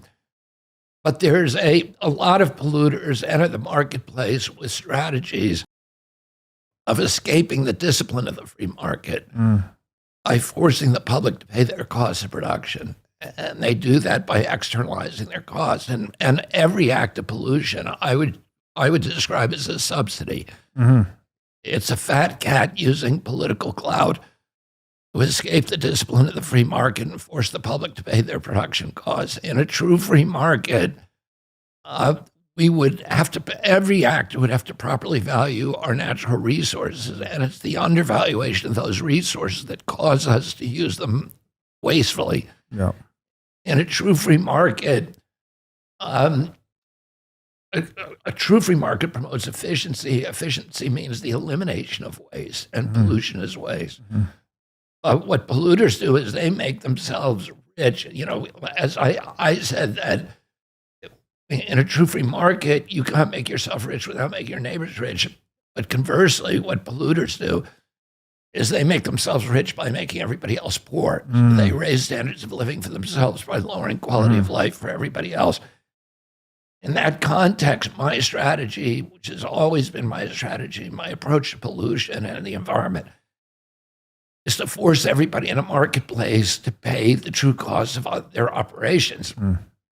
What we have in our country now, at least in the pollution realm, but really across the board, is not free market capitalism. It's corporate crony capitalism.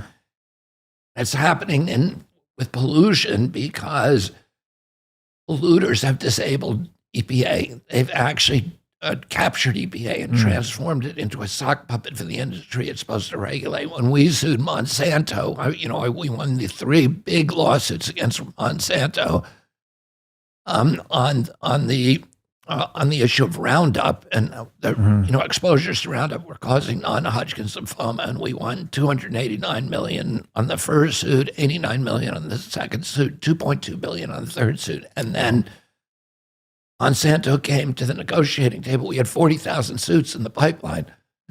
They came to the negotiating table and settled them all and agreed to remove Roundup from home gardening products. But during that lawsuit, we had discovery documents that showed that the head of the pesticide division at EPA, a guy called Jess Rowland, was secretly working for Monsanto for a decade. So he was taking orders from Monsanto. Monsanto was saying to him, don't let anybody study the links between cancer and Roundup. And so he was bringing in these phony mercenary scientists, we call them biostitutes, ghostwrite studies that exonerated Monsanto, that exonerated glyphosate and Roundup from the cancer link, and they were lying about science. He was killing studies. So he had transformed his division of EPA into essentially a sock puppet for the industry it's supposed to regulate, an extension, a subsidiary of that industry. And if you look at all of EPA, that's the way it functions. But it's not just that agency. All of our agencies are now captured. The public health agencies are captured by the pharmaceutical industry, and they are, running scams for the pharmaceutical industry and developing drugs rather than protecting public health.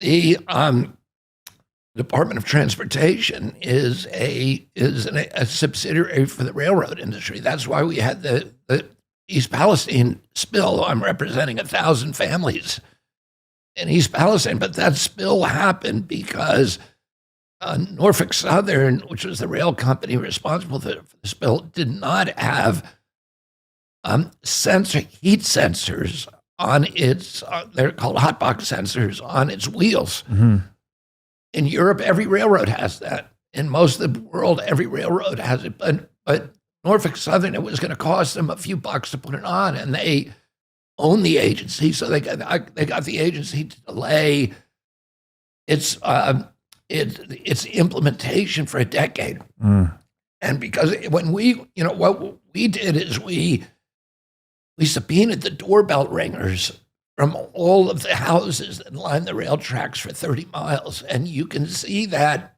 that wheel heating up, turning red, 30 miles before it hits East Palestine, it's bursts into flames. It starts burning the boxcar on top of it. The PVC piping in the boxcar catches on fire, and it's like a fireball going down that track for 20 miles until it hit the curb at East Palestine, and it derailed the whole train. Well, if he had hot box sensors, he would have known 40 miles earlier that wheel was heated up, and the accident would never happen. So that accident was a direct result of agency capture. Well, all of our agencies are like that. And I've sued them all. I've sued USDA, which is captured by Big Ag, by Smithfield, Tyson's, Purdue, Cargill, Monsanto. As I said, EPA or FDA, which gets 50% of its budget from the pharmaceutical companies, NIH, which is now the biggest incubator for pharmaceutical drugs, and every drug they develop, the scientists who work on that drug, the government-paid scientists, gets to collect royalties on the drug. Okay, well, that is, a formula for putting agency capture on steroids. That is the regulator who's supposed to look for problems to the drug. But instead, he knows that if that drug gets to market and is successful, it's going to pay for his mortgage, it's going to pay for his boat, it's going to pay for his kids' education, it's going to pay for his alimony, etc. So he's been totally compromised now. His regulatory function has been subsumed by the mercantile, incentives of this perverse, corrupt system. And then, the agencies I haven't sued, like the CIA, is captured by the military-industrial complex, by Northrop Grumman, by General Dynamics, by Lockheed, by Boeing. Mm-hmm. And the CIA's function is just to provide a constant pipeline of new wars so that they can sell their products. And the Fed, which is like the biggest, of all of them, is captured by Wall Street. Mm-hmm. And, its job is to consolidate banks, to continue these cycles that, where you get the bank failures, where they do quantitative easing and flood the economy with their easy money, and then they raise interest rates and cut it short. Mm.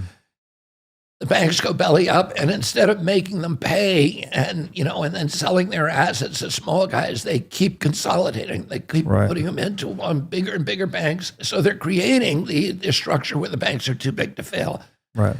And they're all, and they're vacuum cleaning all the money from the American middle class and shifting it upward to this new oligarchy of billionaires that we have. And they're all designed to do that. So you ask as president what I'm going to do. I'm going to deconstruct and unravel corporate capture. And that will restore free market capitalism. That's the only way to do it. Right now, we do not have free market capitalism. We have corporate crony capitalism. And it functions to create monopolies. It functions to allow industry to internalize cost and not participate in the marketplace, to fix the market so that, to benefit these preferred customers. Wow, it's well said. It sounds like this act of regulatory capture, or even the polluter that you mentioned earlier on, they're creating heads I win, tails you lose situations, right? Where they basically can't lose. If you can, I say this a lot on the show, the ability to write the rules in any game is the power to win in perpetuity. Like if we go and play basketball and I say all my shots count as 3 and all your shots count as 2, and you're still better than me and you're still beating me, but I can change the rules, make all my shots count as 10, then I'm going to beat you at every game. And that sounds like kind of the dynamic you're describing, where the regulators that are meant to set the rules for these industries are then using that rule setting apparatus in their own interest, in their own profit. Yeah. Yeah, I mean, the carbon industry is a really good example. The carbon industry has written the rules. There are 50 states that have public utility commissions and 120 control districts that control, set the rules that regulate energy use in this country. But those rules are written by the incumbents, which is mainly the big utilities in the carbon industry. Yeah. And they're written to reward the dirtiest, filthiest, most poisonous, toxic, warmongering fuels from hell instead of the cheap, clean, green, wholesome, and patriotic fuels from heaven. They're designed to create monopolies and to enforce monopolies. And this is true not just of the energy industry, but every single industry. The secret to succeeding for an industry in this country today is to make sure you're the one that captures the agency. You see, today, the big AI companies are all meeting with the White House. And the White House says, okay, Biden White House is saying we're doing something to regulate AI, right? And we need to be figuring out AI. It's a very tricky situation because AI has this extraordinary ability to make our lives better, to cure disease, to make us more efficient, to democratize our society, to give us all more power, more entrepreneurial capacity. More freedom, all of this. But as you and I know, it also has the capacity to enslave us. It has the capacity to alter our reality. It has the ability to manipulate the human brain to understand exactly which neuronal pathways have to be tickled to get us to behave in a certain way, to get us to comply, to get us to obey, to get us to be filled with fear, discomfort, whatever. And it has that capacity, and it can be easily misused. So, our reaction to AI should be to obviously encourage the democratization aspects of it and the public health, et cetera, but also to control against its capacity to control and disable and to give rise to totalitarian systems. We also, in doing those kind of regulations, we have to make sure not to punish the industry in a way that drives it out of the United States, because we want the hub for AI to be here. We want the hub for blockchain to be here. We want the hub for Silicon Valley to be here. That is very important for our economy, for our freedom, et cetera. It's four-dimensional chess, because not only do we need to have some controls over what happens here, but we also need to make agreements with China and Iran and Russia about how to regulate AI so that we're all in agreement. So these countries that we're at war with over really petty issues, we now need to get at peace with so that we can save humanity. As Elon Musk said, that AI is first going to steal our jobs and it's going to kill us. And yesterday he said that, I forgot who it was, but he and another guy, another big shot, said that within 6 years, by 2030, AI is going to be smarter than all of humanity. Wow. And it's already lying to us. I mean, we've already caught it lying repeatedly, for self-interested reasons, and that's terrifying. Wow, I didn't know that, actually. Yeah, I mean, your guy is going to look it up, but it's there's all my kids show it to me all the time. So it's really scary what it can do, because it's going to be smarter than all of us put together in one brain. Yes. And its ability to, and it's already showing that it will trick us when it's in its interest to do so. So we need to figure out how to regulate that, and it's going to happen so fast. And one of the things I say is that President Trump and President Biden are not going to be able to do that. They are just not thinking like that. They don't understand it. And the guys that President Biden invited in to tell them how to regulate AI are all the biggest incumbents in the industry. So they're all the people who are going to tell him, here's what you need to do. It's what you need to do is make sure we're the only guys who own it. Right. And it's in their self-interest to control the growth of it, to give them some kind of monopoly control, et cetera. So you can't just listen to those guys. You need to listen to, you need to bring in a lot of different stakeholders and really, and look at it from every angle. I don't think they have the capacity to do it. Which is back to your original point on regulatory capture, it sounds like. Someone else is trying to capture the regulatory mechanism for AI before it even is a main thing. I have to ask you, I was going to jump ahead a little bit. Javier Milei, the president of Argentina, it sounds like he's been on a similar mission, actually, to maybe in a bit more of an extreme sense. He uses more colorful language. I think he said he was going to take a chainsaw to the state and detonate the central bank and all of these things. And since becoming president, he has indeed eliminated a lot of government programs, government jobs, etc. What are your thoughts on Javier Milei? And is this the same pathway that you're looking at? Is like we actually need to remove government interference from some of these areas so that we don't run this risk of regulatory capture? Or how do you see, I guess, your views versus his as president? I love watching him. He's fascinating to watch. He's like Trump. He's a great showman, and his rhetoric is really inspiring, and the whole vision of really democratizing society and local control, and I love all that stuff. I'm seeing a lot of warning signals from what he's doing, and I've spent a lot of time in Latin America, and I was in Chile when Allende's government was overthrown. I've been in every country in Latin America. I've studied Latin America economies for 50 years. And a lot of what he's doing are things that haven't done before. And Pinochet did them when he came into Chile, and he sold off all the assets of the state and privatized them, and it ended up being catastrophic in the long run. He's dismantling protection for workers. He's dismantling protection for the environment. And I think when you go at it with a chainsaw, that there can be consequences, and I would expect over the long run there's going to be, from those, there's things that should not be privatized.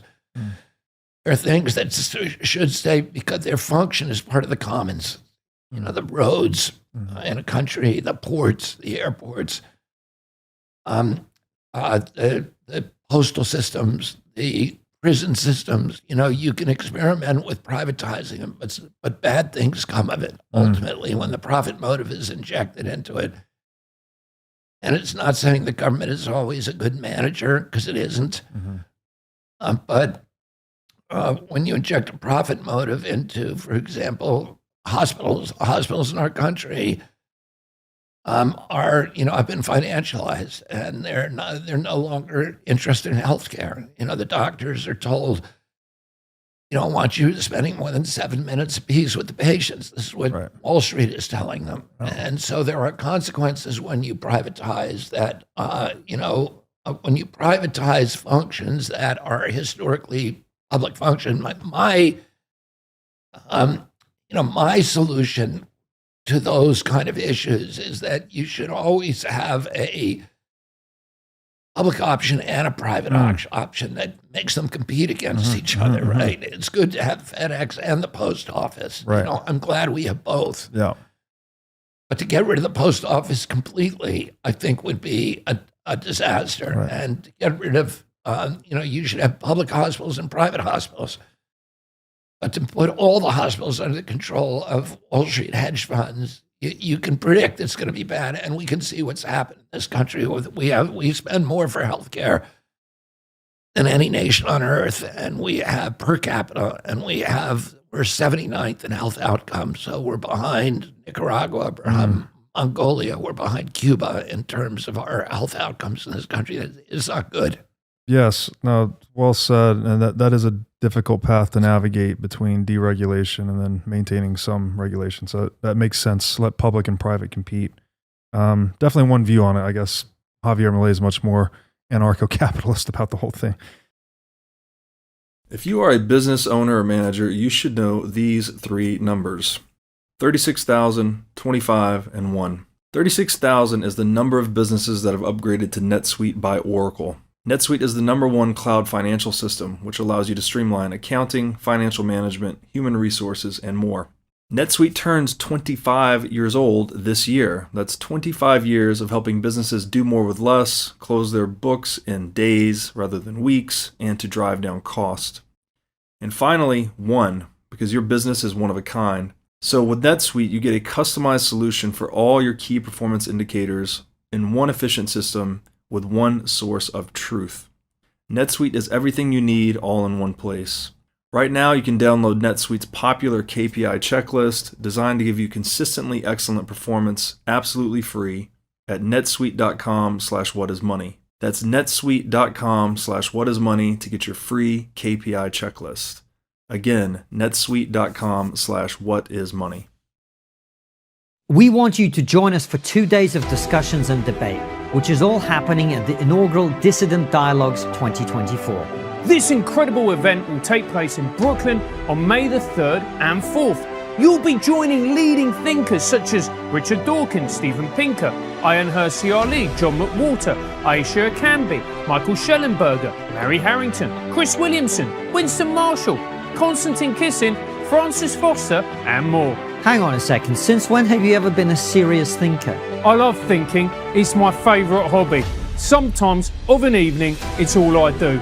Think. Moving swiftly on, we want you to join us for a gathering where everyone is part of the conversation. Conservatives, progressives, atheists, theists, left, right, and everything in between. Dissident Dialogues presents a rare opportunity to immerse yourself in a conversation with the most influential thinkers of our time. We'll tackle important topics relating to religion, science, politics, and culture. If you're driven by intellectual honesty, curiosity, and a desire for the truth, Dissident Dialogues is the place for you. It's not just an event, it's the beginning of an intellectual journey, and we want you to come along for the ride. I like rides. Dissident Dialogues is a place for dangerous ideas. Buy your tickets now at dissidentdialogues.org and be part of the conversation.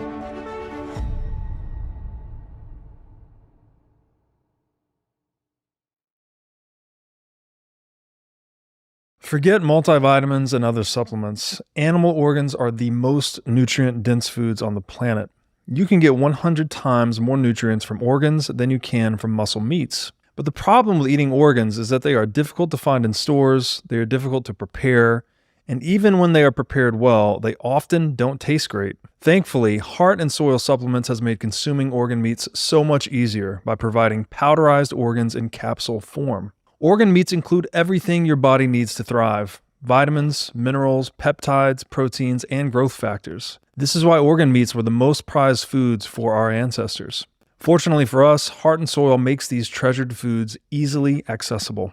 So go to heartandsoil.co today and use discount code BREEDLOVE to get started on your journey to optimal health and vitality.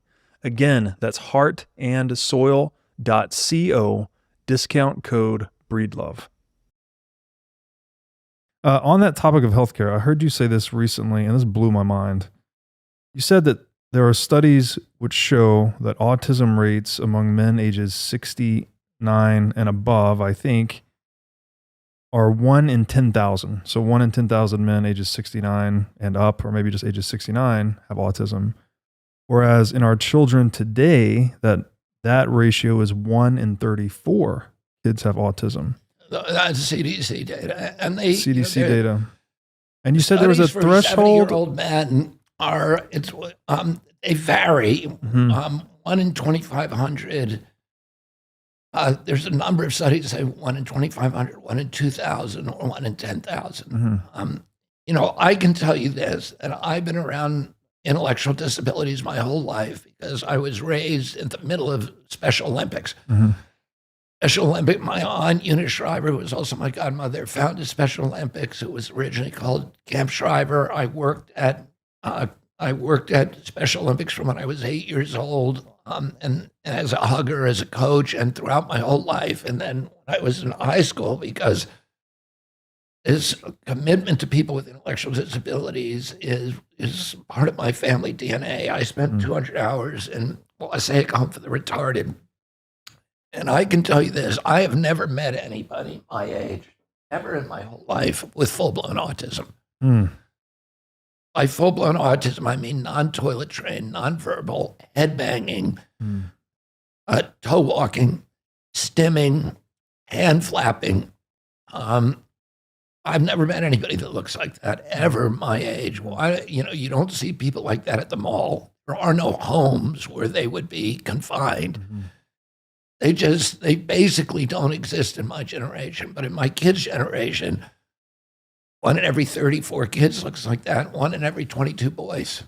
So, and something happened. Congress said to EPA, tell us what year the autism epidemic began. And EPA is a captive agency, but it's not captured it's captured by oil and coal and chemical. It's not captured by pharma because it doesn't regulate pharma. So it actually did a real study and came back with real science that said it's 1989. That was the change year. It was a red line. Something happened in 1989. And, it's not only autism, it's all these autoimmune diseases popped up around then. So, another thing I mention a lot is juvenile diabetes. When I was a kid, a typical pediatrician would see one case of juvenile diabetes in his entire lifetime. Say he had a 40-year career, Right. one case. Hey, 1 out of every 3 kids who walks through his office door is pre-diabetic or diabetic, right? So what happened? I never knew. I had 11 siblings, Robert. I had about 70 first cousins. I never knew anybody with a food allergy, a peanut allergy. Yeah. Never knew anybody my entire life. Why do 5 of my 7 kids have food allergies? Why, why do I have kids that are anaphylactic? If they touch a peanut, they'll die. Right. There's kids like that in every classroom. And something happened in 1989 that triggered this cascade of chronic disease. We went from 6% when my uncle was president of chronic disease to 60% today. Wow. And it's neurological disease, ADD, ADHD, speech delay, language delay, tics, Rett syndrome, narcolepsy, ASD, autism. I never heard of any of these when I was a kid. Yeah. And then autoimmune diseases like rheumatoid arthritis, juvenile diabetes, lupus, Crohn's disease, all these exotic diseases where your immune system starts to attack your own body. Mm-hmm. And then the allergic diseases of peanut allergies, food allergies, eczema. I never heard of eczema. I bet these kids who work for 10 people have eczema. Yeah. I never heard of it. Yeah. Nobody had it in my high school. Nobody had it in my grade school. Nobody knew about it. And yet nobody had tics. Mm-hmm. I never knew anybody with tics, and now they're everywhere. Something happened, and it happened in this country and nowhere else in the world. So, we've got a higher level of chronic disease than any country in the world. We also happen to have 1,000 ingredients in our processed foods that are illegal in other countries. We have a vaccine schedule. And by the way, all of these injuries are listed as side effects on the manufacturer's inserts of the vaccines that we give to our children. So when I was a kid, I got 3 vaccines and I was compliant, completely compliant. My kids got 72. And that began in 1989. So that was the big change here. And all of those diseases are listed as side effects on the manufacturer's inserts of those vaccines. So that has to be one of the culprits. But I don't never say it's all the vaccines. Our kids today are swimming around in a toxic soup. And there's a famous toxicologist who I've used on many lawsuits. His name is Phil Landrigan. And he's actually looked at this issue and he said something happened in 1989 and it's ubiquitous. It touched every American demographic from Cubans in Key Biscayne to Inuit in Miami, in Alaska. And there's other things about this cascade of diseases that are kind of signals. One is that the neurological injuries affect boys at a 4-to-1 ratio to girls. Oh, you need a toxin that does that has that impact, that has that, it has that kind of impact. Oh, Landrigan looks at what could it possibly be. There's not that many things, right, that became ubiquitous around 1989, the early 90s, and one of them is glyphosate from Roundup, which is now in all of our food. Another is neonicotinoid pesticides, which became ubiquitous at that time. Aspartame, which is in our, artificial all our sweeteners, drinks, yeah. right? Fluorides, which is in our water. PFOAs and PFA acids, which is a flame retardant that's in all of the furniture now. And it was put in our child's pajamas around that time in the early 90s. High fructose corn syrup, clearly is related to the obesity and diabetes epidemics, almost certainly.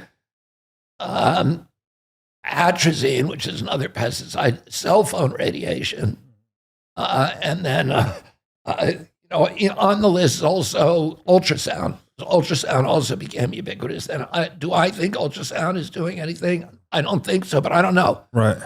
Somebody should be looking at all of these because there's a limited universe. It's like I think he came up with about 13 things. Well, it's easy to study. It'd be easy. You could do that overnight with data that we already have. You don't even need to do new studies. You could do it, but the NIH won't let anybody do those studies. And that's because they don't want to lift that rock Because they know underneath it's going to be some big shot. It's going to be Smithfield. It's going to be Monsanto. It's going to be Cargill. It's going to be, all the food processing companies, all the big ag, the big, pharmaceutical companies, somebody that they don't want to mess with. And so we're not allowed to know the answer. Oh, so that pollution that you were talking about at the beginning, I mean, this isn't just polluting the environment. The pollution is now in us, right? We've polluted ourselves effectively. Terrible. That is definitely something we need to deal with if we're going to heal as a country and heal as people, right? All these things, they have to be intertwined. That's a big, scary one, and it sort of highlights how complex the world is too. I want to ask you I guess more of a personal / philosophical question, if I might. You've been very open about the addiction problems you had in your youth. And you talked about on a show that I watched that it created like a dishonesty within you. You said something like, if someone asked you where you got your shirt, the first thing you would ask about is, or you would think about is, how do I gain power in this conversation rather than, where did I get this shirt? Yet over time, you started I think you described it as like the painful telling. Like when you say something that's not true, you would come back to that same person and say, actually, what I just said is not true. And the pain of doing that over time enables you to discipline yourself into becoming an honest person. And then there was something you read by C.S. Lewis, you said, which inspired you to strive to become as honest as the daylight.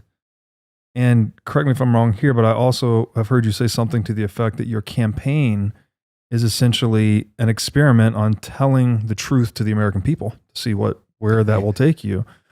And this is the philosophical part. Can you tell me how you personally define truth? Is a word we throw around a lot, but I don't think we often zero in on it. And can you describe to me how your relationship with truth has changed throughout your life? Well, first of all, the C.S. Lewis quote that I came across was C.S. Lewis was famous. He would never describe himself as a theologian, but he was definitely a Christian philosopher, but he was a brilliant writer. He wrote these great science fiction novels called Paralandra and Out of the Silent Planet, and then he wrote kids' books, the Narnia books, and then he wrote a series of really brilliant and very, very easy to read, accessible kind of religious. I guess you would call them monographs almost. Mere Christianity? Mere Christianity is right. The problem of pain. Yeah. And he's a very interesting mind. He deals. No, he's got a chapter, and I think it's in Mere Christianity or The Problem of Pain, which are very short books, very easy to read, about what happens to pets when they die. And it's fascinating stuff. But probably his most influential books are the Screw Tape Letters, which is a series of letters from a devil, a senior devil, to a junior devil who's trying to tempt a human being who has just righted their life, somebody who's sort of just gotten sober and made a commitment to turn their life over to a new like a Christianity. And the young devil is trying to lure the person into back to their old ways. And the senior devil is writing him letters about how to do it. And it's it won a Pulitzer Prize, a short book, and it's very, very fun to read. And then he wrote another book that I love called The Great Divorce, and it's about a bus ride from hell to heaven. And the way that he portrays hell in that book is a place where you can have anything that you want. So you arrive in hell and you say, I want a nice house. But to you, a nice house is like this house you got here, right? It's really great, really, it has everything you need, but it's kind of simple. It's not extravagant. It doesn't have an Olympics-sized pool. It has like a modest pool, right? Oh, you get that when you go to hell. You say, I want a house like that, but then you see your neighbor has one that's twice as big with an Olympic-sized pool. So you say, I want now one bigger than my neighbor. Well, you get it then immediately, but your old house doesn't disappear. It's still there, And the new house is then on the outskirts of the town. The town keeps getting bigger and bigger because people keep demanding new houses, and they get farther and farther apart, and humanity gets farther and farther and farther apart as they get bigger and bigger stuff. Wow.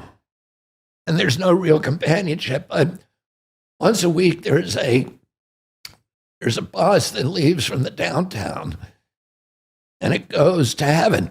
And when they get to heaven, heaven, the way what you do when you get to heaven, I'm telling you this because it's kind of it's really an interesting insight into C.S. Lewis and the way that he imagined it. But it was very helpful to me at one point. But it's a place where when you land there, you land at a kind of the shore of a great sea, and then you start hiking inland, and you're hiking toward these distant mountain ranges, and that's where God is. But it's light years away. But every step you take closer to that mountain range, the more love that you feel, the more peace that you feel, the more serenity that you feel. And you walk through fields and forests and all kinds of different terrains, and you will meet other people. And then you'll walk with them maybe for a day, maybe for a few hours, maybe for months, maybe for years. And ultimately, you meet everybody who's ever lived, and you hear their story, and you interact with them. And sometimes you go in large groups, sometimes small, but you're always going toward a distant mountain range. Occasionally, you get called back because you know one of the people, or you have a special ability to coax one of the people who's coming up from hell to stay in heaven. Now, when they get to heaven on the bus, they're allowed to stay there forever, but they have to give up the character defect or the resentment or the anger or the addiction that was keeping them in hell. And so you have these people come back who are trying to talk them into it. And it's just this, it's a very, very beautiful story. And in the end, the bus goes back, half the people on the bus stay, and half of them go back. But when the bus leaves, they have the sensation that they're leaving on a journey to a distant planet, which is hell. But actually, the way that the people in heaven perceive it, the bus just shrinks and shrinks until it becomes tiny, tiny, and it disappears into the interstitial grains on the beach. And, so the people in hell have this perception that they live in these grand houses in this great place, but everything in reality is infinitesimally tiny. But anyway, I read an obituary that he wrote, that C.S. Lewis wrote about a friend of his, and he described his friend as honest as the daylight. And it just something about that phrase struck me. And at that time, I did not see myself as an honest person. If you're a drug addict, you can't be honest. Sure, and right. I was a drug addict. I was a DA at the same time. And, there would have been terrible consequences if I had been honest. And, I also, because of the exposure in my life that, anybody who learned anything bad about me could use those things and put them in the press. So there was an incentive to keep secrets, not be honest, and particularly because I was an addict. So I also recognized that when I was getting sober that there was a direct connection. In fact, in the big book of AA, it says the only people who cannot get sober using these steps, using this program, are people who are constitutionally incapable of telling the truth. Those are the only people. It says mentally ill people we can deal with.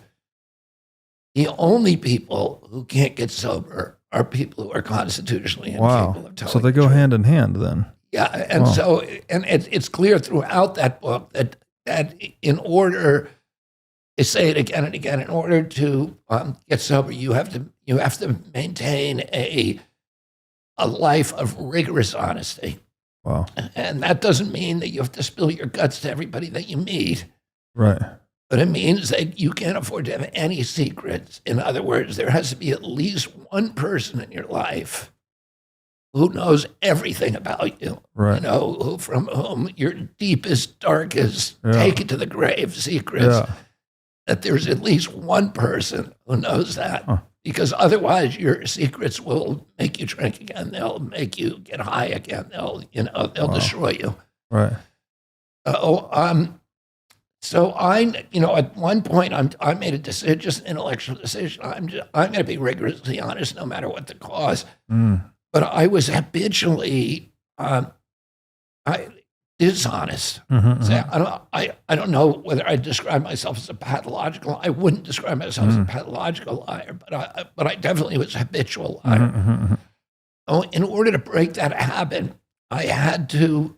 When I caught myself saying something that wasn't true, I had to immediately say to the person, what I just said to you was not true. And that was humiliating and excruciatingly painful. And it's the pain that gets us to change. That's right. Oh, I don't know if I described it in the interview that you listened to, but I had a moment in court where I was in a federal district court in front of the senior judge in White Plains. And I was in the middle of an argument, and during that argument, judge asked me a question, and I said something that was not true, but it was something that it was inconsequential. It would not have. There was no way that I could ever get found out. It just happened to be not true, and it wasn't that big a deal. But I sat down, and I just, it just started eating me. And so the next time I stood up, I said, Your Honor, I wanted to say that what I said in my last statement was not true. And there was just a moment, like a microsecond in the court with a bailiff and the who's the stenographer, and everybody just sort of looked up for a second. Where it's like, I haven't seen that before from a lawyer. And then everybody went back to business as usual, and the moment passed. But for me, it was a critical moment. I'm sure everybody else forgot it within seconds. But for me, it was critical because it was part of me making a commitment to myself that no matter what the cost was, that that this was the most important thing to me. Be honest with other people. Wow. And I read that around that time. I read that obituary by C.S. Lewis, and I was like, wow, I wish that one day somebody would say that about me. Wow. That's fascinating. The connection between the deception and the addiction. I've never thought about it that way. They have to go hand in hand. You cannot be honest and be a drug addict. I mean, unless you inherited like a lot of money and you don't care about anything. Right. But even then, you're going to lie about something because it's illegal what you're doing. Right. So. Right. Exactly. That's very interesting to think about. Okay, wow. Over the past 9 years, I've been going through a pretty serious struggle with my personal health. It started with a sharp pain and stiffness in my hip after a lifting injury, which I later learned was related to some pretty extensive inflammation in my gut. Then I developed an autoimmune issue, and soon I was having joint pain all over, skin irritations, and all kinds of digestive issues. I visited many doctors trying to figure out what was wrong, but none of them were able to help me fix any of my issues. I eventually started to see an energy healer with whom I had some limited success, but it wasn't until I started working with the biohacker Anthony DiClemente last year that I was finally able to start making real progress on my healing journey. Anthony spent a lot of time with me learning about my specific situation and worked with me to adapt a custom health plan to address my needs. Anthony has served as a personal biohacker for celebrities, billionaires, and professional athletes all over the world. Besides helping people like me overcome health issues, Anthony and his world-class medical team also help guys that just want to optimize their cognitive performance, guys that want to pack on some muscle, and guys that just want to get shredded. Anthony keeps a tight book of business and is selective about the clients he brings on. To apply for Anthony's biohacking services, text BREEDLOVE to 847-943-7221. Again, to apply for Anthony's biohacking services, just text BREEDLOVE to 847-943-7221. Thanks to my friends at Swan Bitcoin for supporting the show. Swan sponsored the Sailor series, and I appreciate their support from the very beginning of the What is Money show, and I'm happy to welcome them back. Swan has grown a lot since then. They've built a full-service, Bitcoin-centric financial services company with several different offerings. With the Swan app, you can set up instant and recurring Bitcoin buys. And with this, you can get started at swan.com/breedlove. Swan also enables clients in the US to hold Bitcoin directly in an IRA account, so you can hold Bitcoin in a tax-advantaged way. Get started at swan.com/IRA. If you're looking to buy more than $100,000 worth of Bitcoin, check out Swan Private. You'll get concierge support for buy execution, retirement accounts, inheritance and estate planning, and access to exclusive events, research, and other content. Get started at swan.com/private.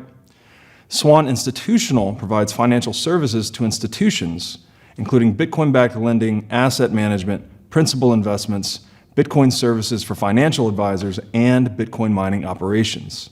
For those new to Bitcoin, I recommend checking out Swan's Welcome to Bitcoin course at swan.com/welcome.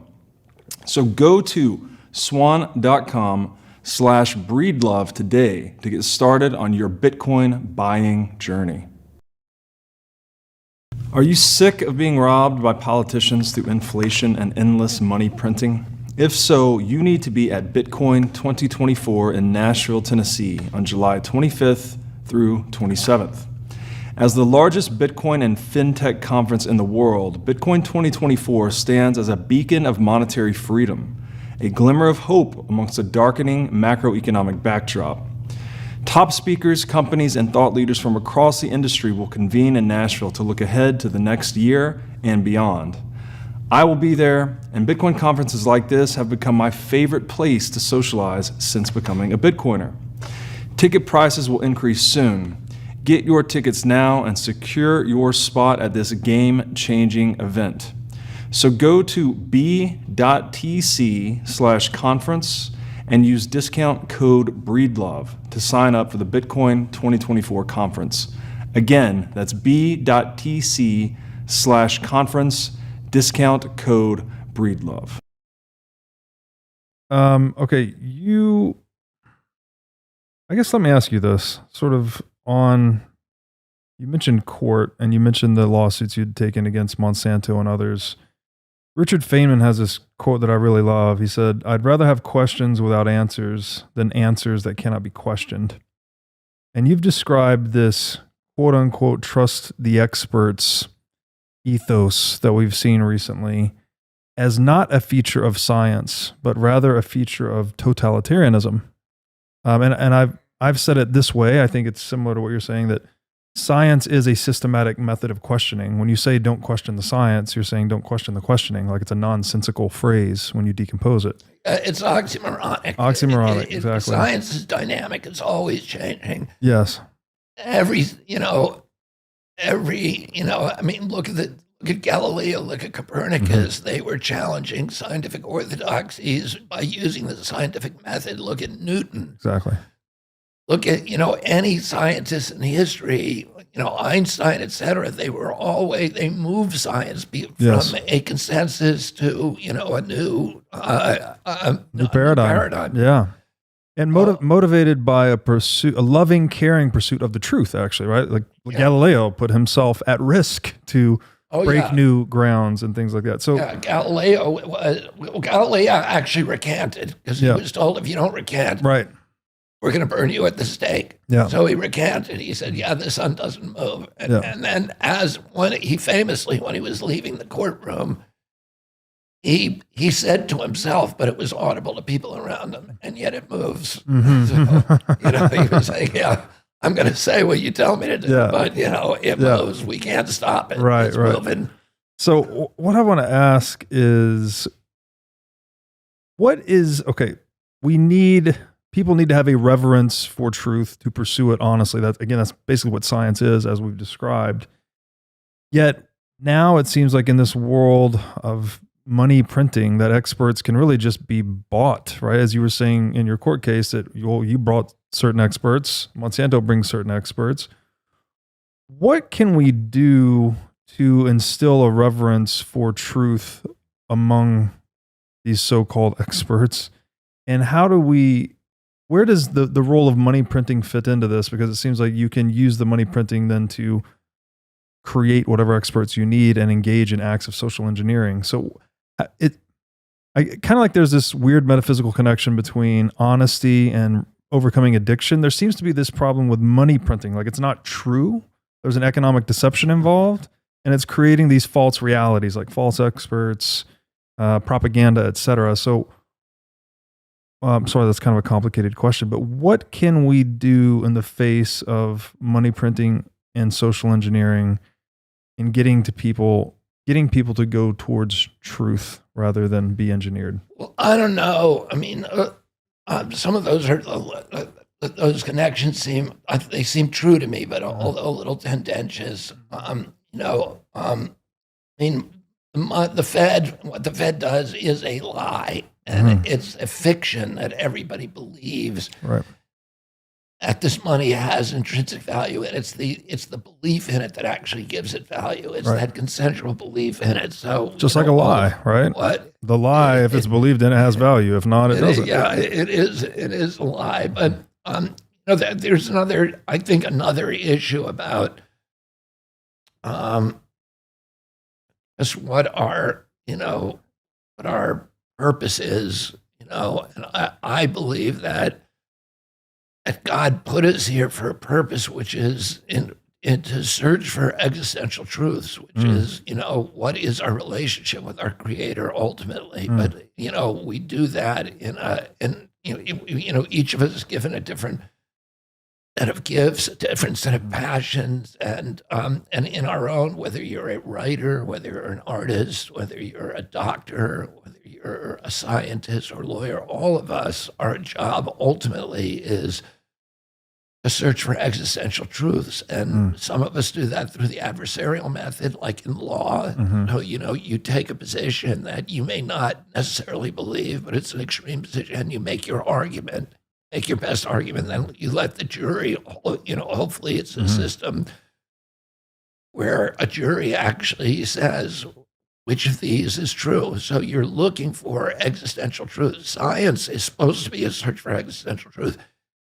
It gets corrupted by money. And, the scientists, and now most of the scientists in our country and in the world are employed by industry, and they're looking for ways to, I'd say the biggest group of scientists right now in this country is working for the processed food industry. And there are a lot of them moved over from big tobacco when tobacco started declining, and they're designing foods that are designed to not fill you up, to leave you hungry. They're designed food to contain ingredients that are addictive, that drive you to get more and more. There could be sugar or salts or a lot of other these artificial and synthetic chemicals.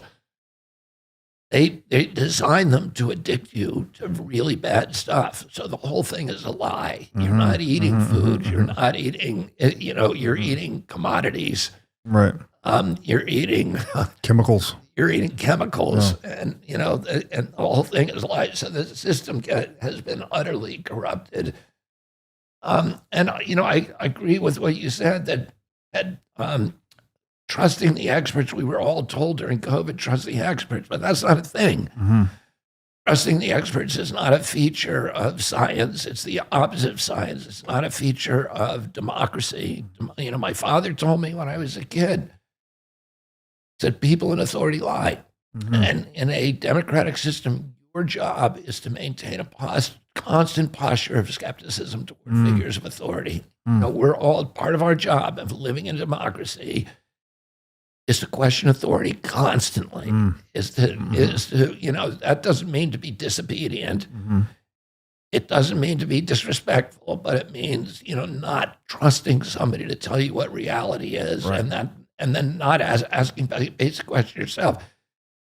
Trusting the experts is a feature of religion. It is a feature of totalitarian systems, not of democracy or science. And if we're going to be a science-based country, we have science-based policies, which we pride ourselves on.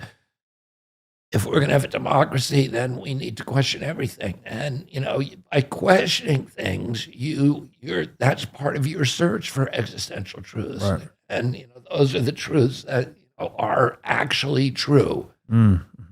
That the temperature of water when it freezes. That is, that is truth. The location of, of the North Pole, the location of, of Fargo, North Dakota. These are discernible, provable truths.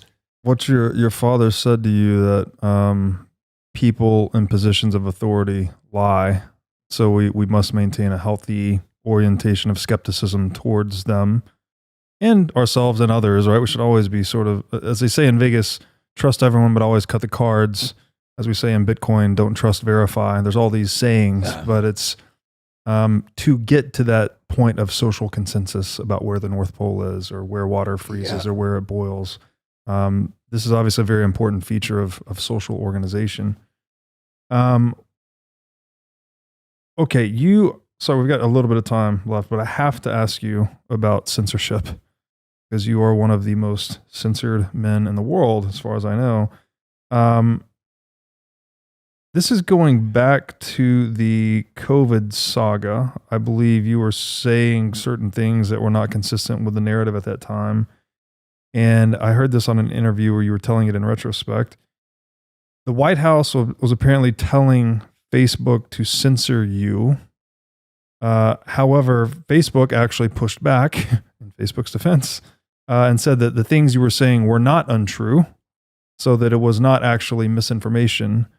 And then they or the White House or some combination of the two then invented a new term, malinformation, which is, I'm not exactly sure what that is. Malinformation is information that is true, but should be censored anyway because it's inconvenient for the government. And actually, I looked up the etymology of the word, and the word was not actually coined at that moment. It was it was used a couple of times. I forget when the first time. It was maybe a decade ago.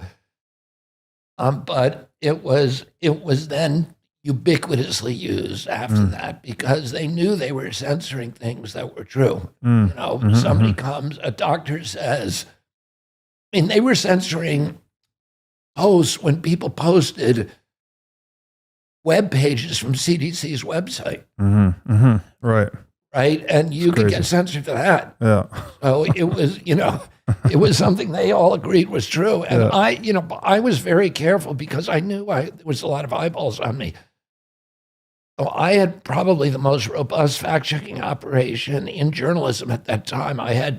We have 350 PhD scientists and MD physicians on our advisory board, including Luc Montagnier, who was won the Pulitzer Prize for discovering HIV. We had really prominent scientists. Yeah. And they weren't going to tolerate me posting garbage science. So everything I posted was cited and sourced to a government database or to a peer-reviewed publication. So that doesn't mean it's true, but it means that, you need to show me. You need to show me something contrary. You can find another peer-reviewed publication that doesn't agree with that, but I'm posting it in good faith. Yes, and you just can't declare. You can't just get this fact-checking cartel, which is utterly corrupt. That was supposedly fact-checking us, and you look who pays them, and it's Bill Gates and the pharmaceutical industry and the State Department. Yeah. And they were just fact-checking anything that didn't agree with government orthodoxies. And if you disputed any government orthodoxy, you were a conspiracy theorist. So, the conspiracies that I got, deplatformed for, I said that the vaccines would not, in early 2020, I said the vaccines will not prevent transmission. They were all saying, got to get vaccines so grandma doesn't get sick. And I said, they're not going to prevent transmission. Why did I say that? Because I was reading the monkey studies, which were available publicly, but nobody was reading them. The monkey study, they only tested, I think it was 3 monkeys, right? These were just like the most, BS studies that Pfizer and Moderna and AstraZeneca were using. But they gave one of the monkeys the vaccine, or 2 of the monkeys the vaccine, and then there was a placebo monkey, and then they gave them COVID, and they all had the same levels of COVID, concentrations of the virus in their nasal pharynxes. So they said, the vaccine's not going to prevent transmission. So they knew it back then, but they were lying to everybody. And you can go back and look at the Anthony Fauci, Joe Biden, everybody's saying if you take the vaccine, you can't pass it. Well, they knew that was a lie. Right. But I said then, it's not going to do that. So I got branded a conspiracy that now everybody admits it doesn't do it. Right. I said it's not going to prevent you from getting sick, because that's what happened to the monkeys.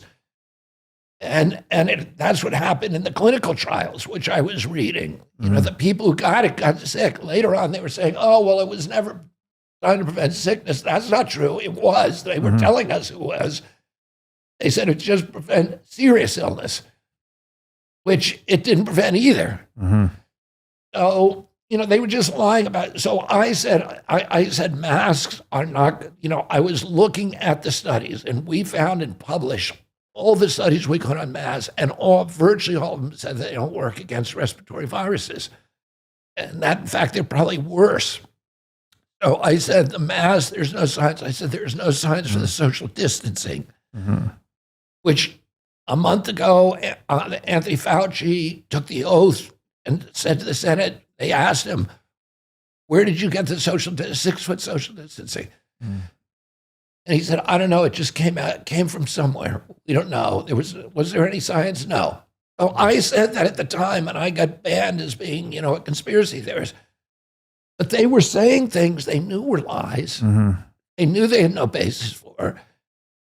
And you remember what it was like then. If you stood less than 6 foot from somebody, you could get in a fist fight with them. Oh, yeah. Americans were hating on each other because they were told to believe something that was a lie, that was not true. And, anybody like myself, it wasn't just me, it was world famous scientists like Jay Bhaktavia and all of these other ones from who signed on to the declaration, I forgot what it was called, the Vermont Declaration. All of those scientists, I think 56,000 scientists signed on, and they were all, lost their licenses. They were all marginalized and demonized and deplatformed and stuff. So it was really a strange time. But the problem is now everybody says, oh, well, they're not doing that anymore. Yeah. They are doing it, by the way. They're now doing it on, you're not allowed to talk about Ukraine. You're not allowed to talk about, there's a lot of things you're not allowed to talk about. But the problem is they gave themselves the power to do that. And they have not revoked their power to do that. So all they need is the next crisis. And that could be climate. It could be, some other pandemic. It could be a war. It could be a financial collapse. But now they have the power to lock us all in our house and to tell us to distance each other and to tell us to wear masks and to tell us to submit to unwanted medical interventions. We lose our job. And they've established that precedent. And to me, that's very frightening, in an era of AI. And the era of all these other surveillance technologies that are being used to harvest our data, but can also be used for social control. Yeah, I think it was a terrible time. And I think the most pernicious thing was it wasn't just telling people to believe the lie, it was coercing them to enact the lie, right? Like the compliance ritual of wearing the mask. But when you get to the table and sit down, you can take it off. Or if you order, it was all so much nonsense. I know what they were doing on the airplanes was insane. Oh my God, it's crazy. And that whole, it reminds me of Nietzsche's quote that everything the state has is stolen and everything it says is a lie.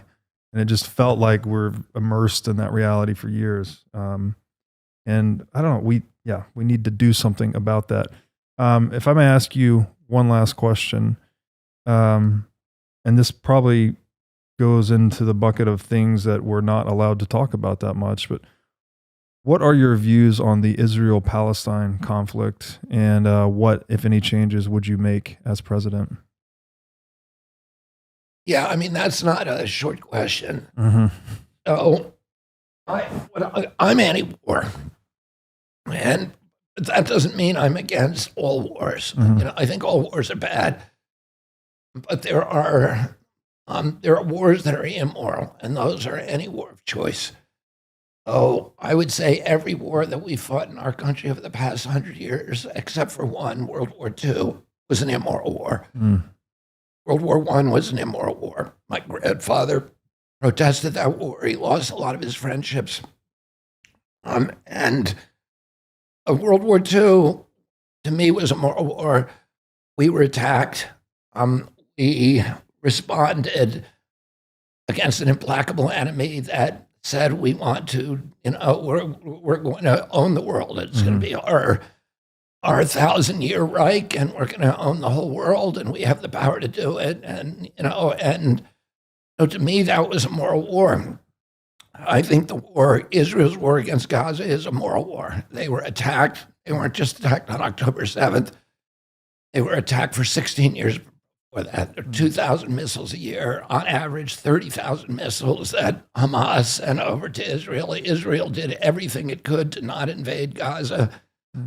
Any other country that was being attacked by missiles and commandos and all of these other assaults, it's an enemy that Hamas does not want territory. There's nothing that will satisfy it in its own charter except the annihilation of Israel, the extermination of every Jew, and then the establishment of a caliphate. And in fact, in its charter, Hamas says that any negotiation with Israel is a violation of Islamic law, except as a ruse.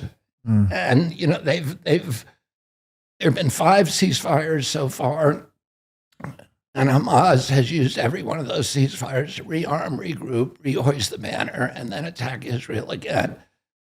The October 7th attack, Israel was, had a tactical defense, which was it created the Iron Dome, which is where our money goes, most of our money.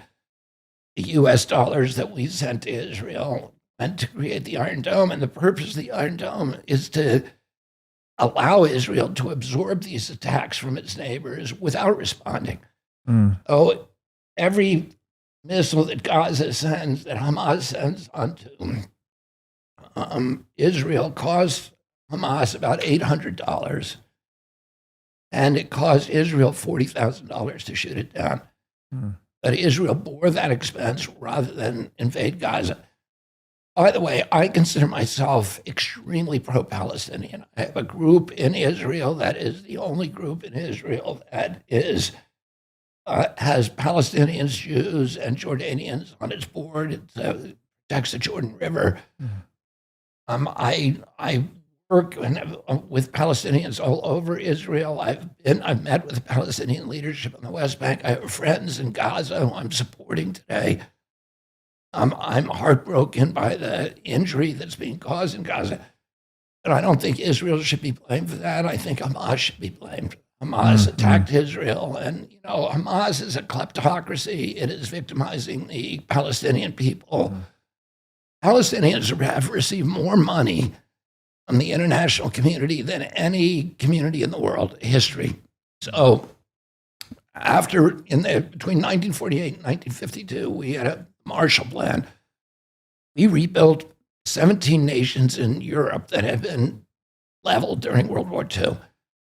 And we successfully rebuilt Europe. We did that with contributions of $630 per capita to all the people in those 17 countries. So for that amount of money, we rebuilt Europe. We've given, the international community has given to date, in the last 20 years, $8,600 for every Palestinian. And yet they're poorer than when we started. There's 47% unemployment in Gaza. Gaza should be one of the richest countries in the world. There's miles of white sand beaches. It has a port right at the confluence of the Suez, the Mediterranean, all the Western trade routes. It has rich soil. It's an oasis with abundant water. Why are they so poor? They're poor because it has a kleptocracy that steals all the money. So Ismail Haniyeh, who is the the top person at Hamas, has a net worth, according to Forbes, of $5 billion. Well, he just stole that from the Palestinian people. That money could have gone for economic development, for building the ports, Right. et cetera. The top three guys at Hamas have a network, a collective network of 11 billion. Mahmoud Abbas in the West Bank has a net worth of $1 billion. His sons are worth $470 million apiece. His predecessor, Yasser Arafat, died a billionaire. Arafat's wife lives in Paris, gets $22 million a year stipend from the Palestinian Authority. From these people were poverty-stricken.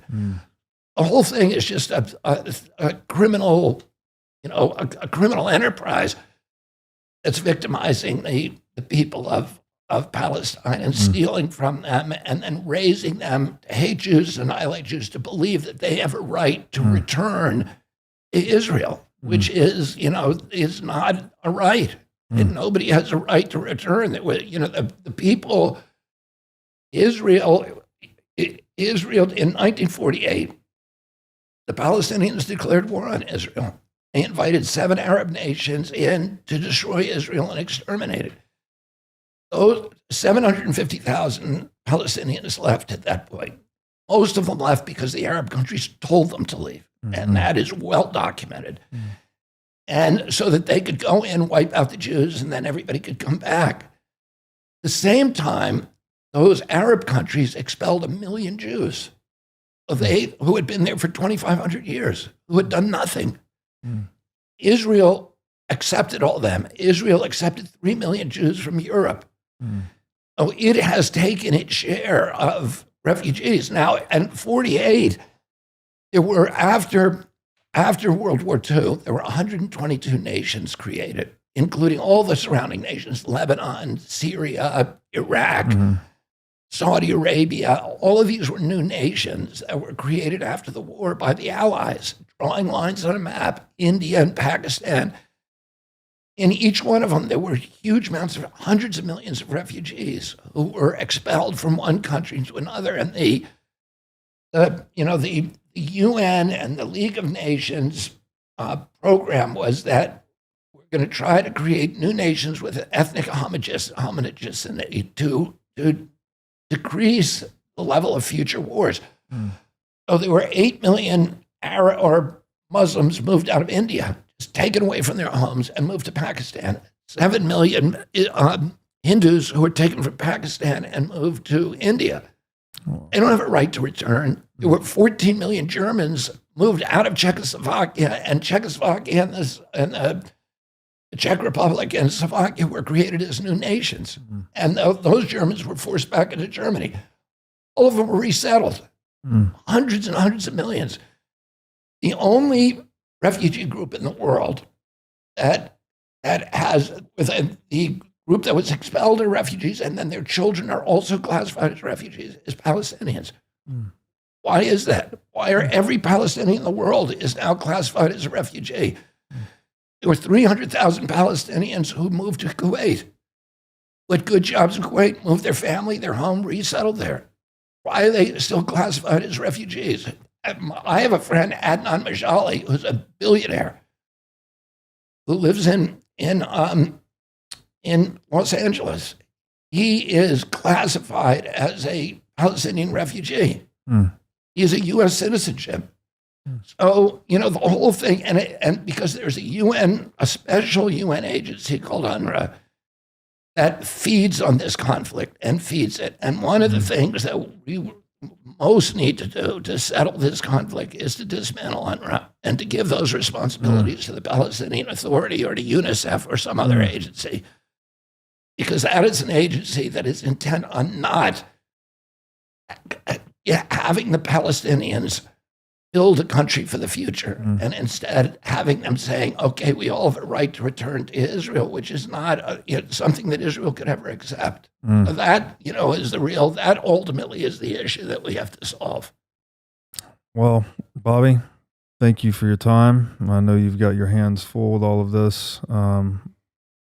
Your family's been a big inspiration to me personally, so I really appreciate everything that you represent, who you are, and what you're trying to do for this country. So thank you so much. Thank you very much. Thank you. It was fun talking to you, Robert. Likewise.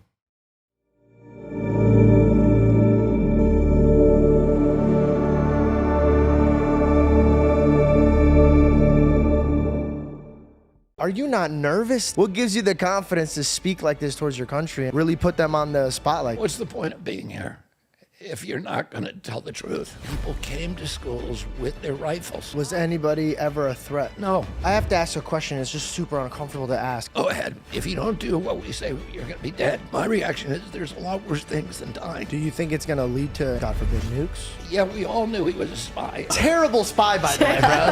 How do you feel about Biden? Do you think he's bought? I'm just playing, I don't fight, I do pray. I only go the way of Mr. Yahweh. It's not often I sit down with somebody and they say something that makes me think, brother, this was great. I love you guys. Will you give me something to think about? My own damn way. I had a lot of fun on this interview. What's up, guys? Welcome back to the George Janko Show. We're closing in on elections. A lot of people are curious on who's the candidates and are they going to be good for this country. Today, I'm going to be sitting down with Robert Kennedy Jr. and getting to know him as a human being, as a man who wants to take lead in this country. I hope you guys enjoyed today's episode. Honestly, I think this is super fitting that it's at my mother's house because my mom and my aunt were named after the Kennedys.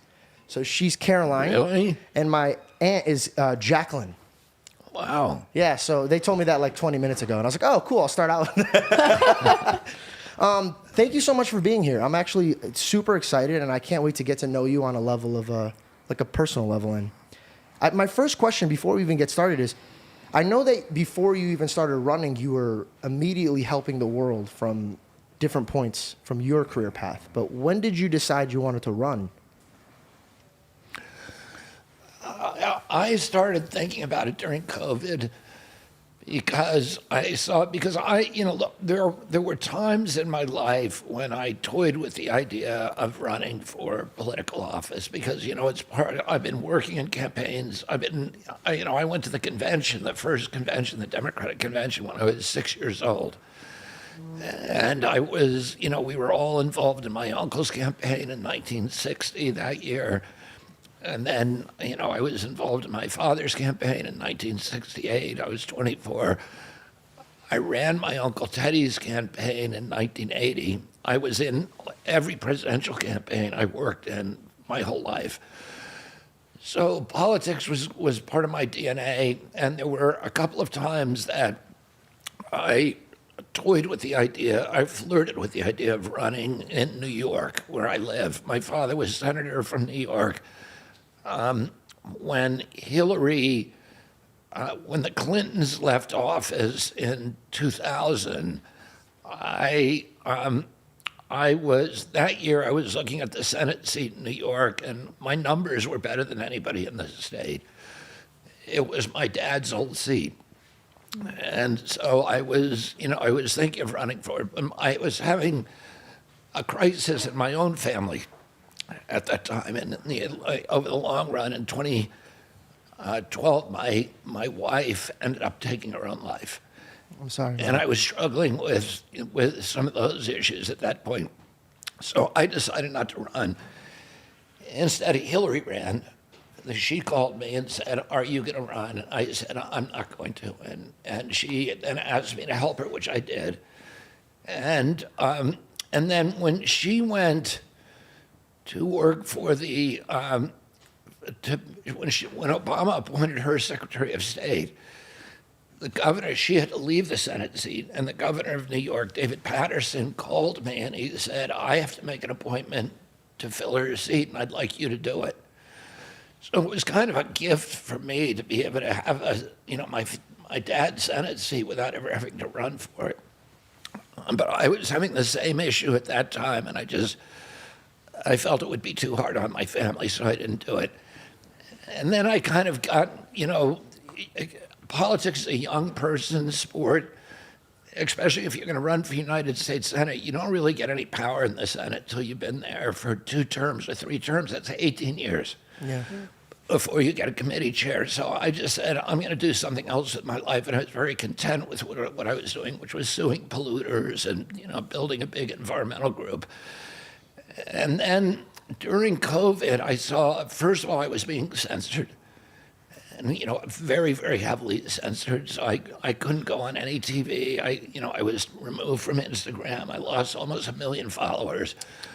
And for telling the truth. There was not a single thing I ever posted that was factually erroneous. I cited and sourced every factual statement that I made to government databases or to peer-reviewed publications. I was very careful because I knew they were watching me.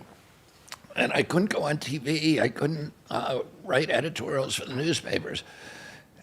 And I saw this censorship happening that was disturbing to me because it's such a core value of our country that free speech, right? You can't have democracy if you don't have free speech. And then I saw the Ukraine war, and that the Democrats who had always been anti-war, there were two parties always. It was a pro-war party and an anti-war party, and now we just had both parties who were pro-war.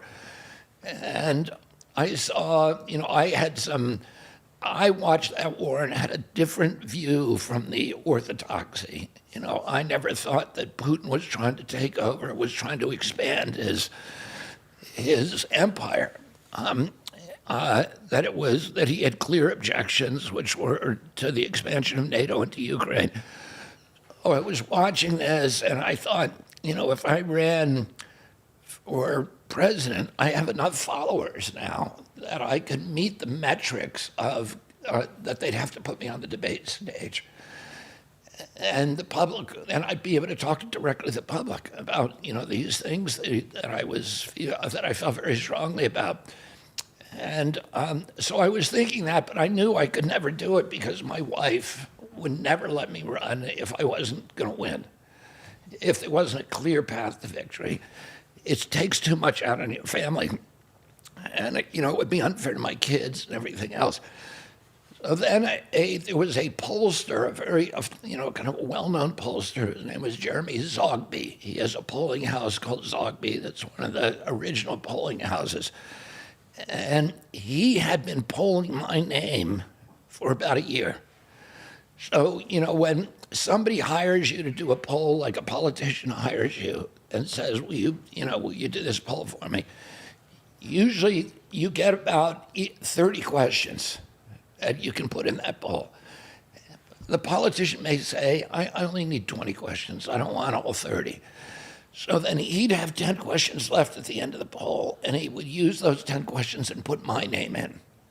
And he was getting these very, very strong signals. And despite the fact that I hadn't had a good article written about me in 10 years, that it was just a deluge of kind of bad publicity, that somehow my popularity was higher than anybody that he was polling.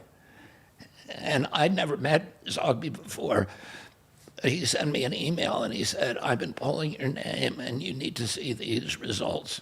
And then he came to my house in California. And he showed me this, and he said, you could win the presidency if you won. Are you able to be voted for in every state in America? I can't now, but I will be. I'll be on the ballot. For me, it's going to cost it could cost as much as $50. It could cost me, President Biden and President Trump get on the ballot for nothing. Yeah. Because they're part of major political parties. Those parties design the rules. And they design rules to make it very difficult for a challenger to get on the ballot. So the rules make it, really, really challenging to get on the ballot in all 50 states. And each state has its own set of bizarre and Byzantine and Balkanized rules that, that are designed to make it to be an impediment against people getting on the ballot. So, but I'm going to be able to do it. I have now close to 200,000 volunteers. So I think we have more volunteers in our campaign than anybody, and we're able to mobilize them and to move very, very quickly. And right now, we started New York a week ago. We have 45 days to get 45,000 signatures. And this week, we got 10,000, which is our first week. And we only had about 10% of our volunteers working in the state. By Monday, we'll have all of them in there, and we're going to get our signatures very quickly, and that's the hardest state. That's amazing. Yeah, if you keep going this way, I mean, 10,000 the first week, then you're off to the races. Yeah. And do you think that, I mean, something that I love, your political group, you know, you said is we the people. And those are the first 3 words of the Constitution. And do you think that that's why you've been able to get so many volunteers, because you really are here to bring the power back to the people? Yeah, I mean, that's the theme of our campaign. I like the name of our party. We have in some states, there's an advantage if you start a political party. In some states, there's no advantage, so we don't have a political party. But in 6 states, there's an advantage to start your own political party, including here in California. So we started a party, and, you know, most of the names that we originally thought of were taken. But we the people was not, so we settled on that, and a lot of people like it. I really like it. This video is sponsored by Life Cycle, these little guys that I've been telling you guys about. And let me tell you something, if you're gonna have a presidential candidate on your show, you need to focus and have energy. That's why I took some lion's mane and cordyceps. I am telling you, you put these drops in some orange juice, take it back, sit back, and watch yourself have better energy and better focus. But just in case you don't have a presidential candidate on a podcast, but you have a tummy ache, good, turkey tail. Take some of that. Or you would like to improve your nails, your hair, your skin. Well, that's shiitake right there. Or you're honestly just trying to relax and watch a podcast. Well, my friend, then that's reishi. Also, you could get all of these together with the biohacker set. So if this intrigues you, hit the link in my description and start improving your body today. Love you guys. Let's get back to the show. You've been interviewed a lot when it comes to your family and how you feel if they were murdered, if they weren't murdered. And then now you have your wife saying, I don't want you running unless you could for sure win. And then you've kind of hinted that it's really hard on the family when it comes to somebody running. What is it that is most frightening? Is it your safety, or is it your family's safety, or is it just kind of like they're going to drag their name and find dirt on them and really haunt them in the media type of thing? Yeah, it's not a safety issue. I mean, that is an issue that I don't ignore because, you know, I've had family members who are, my dad and my uncle, who were both assassinated, running for, you know, my dad running for for presidency and my uncle as president. But I don't worry about that. Politics is very brutal and it's very personal. And President Biden sees me as a threat, and he has about $3 billion. And so he's going to spend hundreds of millions of dollars trying to make me less appealing to the American voter. So the way you do that, they hire private detectives and go through, you know, talk to everybody that you've ever met or had interactions with, and they do everything they can. It's called negative research, to dig up dirt on you, and then, you know, expose that, and then they have a whole team that is trying to keep us off the ballot in every state, and they employ the person who they have running this. There's 2 people who are running their team, which is, you know, the team to discredit me. One of them is a woman named Mary Beth Cahill, who used to be my uncle Ted Kennedy's chief of staff, and then she was the head of the DNC. And she is, and so she's part of that team. The other woman is a woman named Liz Smith, who ran Pete Buttigieg's campaign, but her whole career has been about negative research. It's about how do you find things that you can use to hurt or discredit a candidate. She calls it rat fucking. That is her term for it. Sure. I think I'm the rat.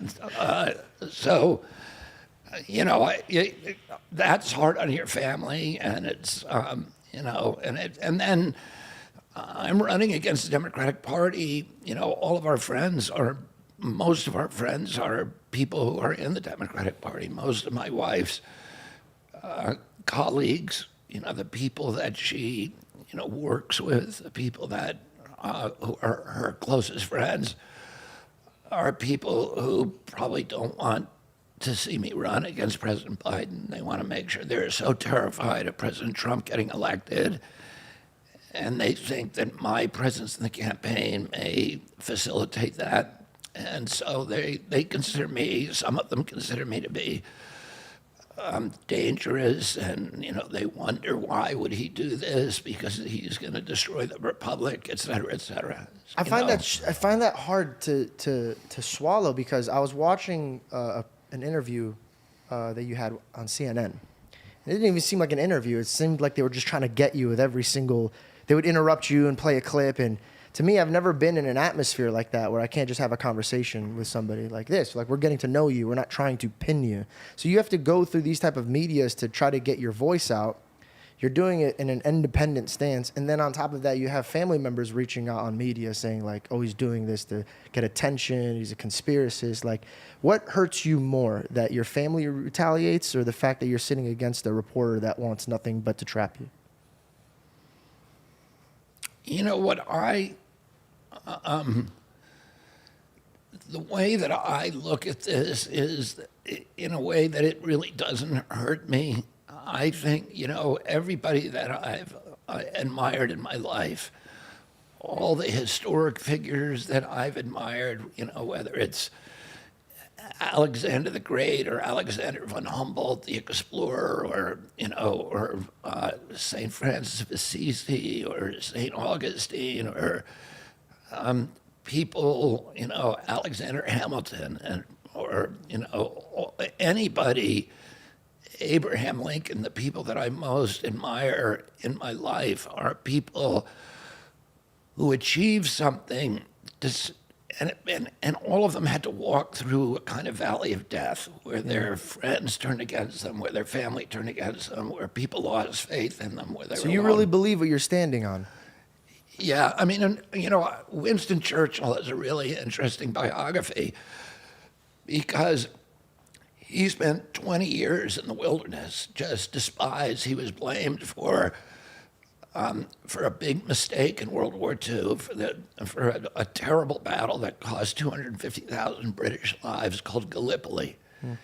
And he was wrongfully blamed for that. And so even walking down the street, people would walk up to him who had lost kids in that battle. The soldiers who fought in that battle, who were told to blame him, did that. And he spent 20 years the most hated man in Britain. And then he reemerged later as kind of the guy who saved Great Britain and Western civilization. So, I take inspiration from people like that, that if it was easy to do, it wouldn't be really worth doing. And not only are you doing it, you're doing it with class. And when they bring that up, you could easily just, say like, oh, my family's crazy, or look at this, or look at that. And you could retaliate to try to like discredit them or destroy them. But the first thing that came out of your mouth was you came from an understanding standpoint. I get it. They would love for Biden to win because 5 of my family members work for him. And I find that to be something that I want in a leader. I want somebody who could understand the enemy or understand the adversary, not one that wants to run into war, one that wants to understand the frustration and stop it from getting to a level of exploding. What's up, guys? My name's George, and I'm known to be a mother's boy. This Mother's Day, I am getting her hand-arranged flowers, and you guys could do it too if you're in Arizona. Boet de Flor is an unbelievable place to go get flowers from. That if you get anything over $100, you get free delivery, which means you won't even have to go get it because you're lazy, which I respect because I do that as well. So if you want amazing flowers and you love your mother, Boet de Flores. There's a story in the Bhagavad Gita, which is part of the sort of the Bible for the Hindu religion, and it's a story. It's kind of the central story is about a civil war between between the great families in India, and one of the heroes of that book is a guy called Arjuna, and he's the sort of leading general and the prince who's on one side in this battle. his charioteer is a human iteration of our avatar of the god Shiva. And it's a very wise charioteer who is advising him, and he goes to for wisdom and advice. And Shiva never reveals himself until the very end of the book that he's actually the god Shiva. But by this time, Arjuna knows who it is, and he has to be brought to the front line of the battle. And when he's on the front line, he sees that arrayed against him are all of his brothers and sisters and all of his cousins, and his entire family has taken the other side. And he breaks down at that point, and he says to Shiva, I can't do this. It would be morally wrong for me to fight my family and maybe kill them. And it can't be what, the gods want me to do. This can't possibly be right. And Shiva says to him, he says, I've already killed you all. And he said, because he's telling him that, time is actually static, and he's saying to them, you have a duty, you have what he calls dharma. Yeah. It's what you were created to do. And that he said, you were created to be a fighter. If you didn't fight, it would be shameful. You'd be violent, even if the fight is causing injury to people that you love or whatever. A lot of the choices that we make during life are correct choices, and yet they hurt people who we love. They hurt people who don't deserve to be hurt. If you break up with your girlfriend because this relationship is not right, you still love her, but it's not right, so you do the right thing, and breaking up was hurtful. Yeah. And yet it's the correct thing to do. Sometimes the best thing has the most pain. Exactly. And so, dharma is what we were put here to do. And that, we can't be constantly accounting for all the causes of what we do. We have to focus on what we were meant to do. And I feel like, in some ways I take wisdom from that story. Because I believe that what I'm doing with this campaign is important. This effort, somebody needs the effort to bring Americans together again. They need to. It's divided, yeah. And a house that's divided can't stand. No. Do you believe that your father and your uncle would vote for you in this election? I do, but I also, make allowances for the fact that other people feel like they wouldn't. I'm utterly convinced. If I weren't convinced in my soul that they would, then I would not run, because I think, they were committed to, the best part of our country, the most idealistic part. But I don't begrudge my brothers and sisters for holding a different opinion. And, my father and my uncle don't belong to me anymore. When they don't belong to any of us. When Lincoln died, his Secretary of Defense, Seward, said to him as soon as he passed, he said, he belongs to the ages now. He doesn't belong to us anymore. And I think my dad and my uncle, belong to every American, and and they, have to come to terms with their own assessment about what the right thing to do and what those men would be doing, or what Washington or Lincoln would do in this situation. I agree, and I think that's a righteous standpoint you're standing on, but at the other hand, I have to be a human and say that if my father who's right here, who you got to meet, and he was telling you he's a Syrian and he has the same alphabet as the Jews, but that guy right there that's so charismatic and fun, if other people got to see him from a camera and from what he did with his work, to me, it's like, you guys can't tell me your relationship with him is more than me. He changed my diapers, he raised me, he made me the man I am. So my opinion of him is greater than yours. And if anybody else thinks otherwise, I think that's foolish. Yeah, well, I have 10 siblings who, my dad also changed their diapers, and they disagree with me as to how he would feel about my campaign. So I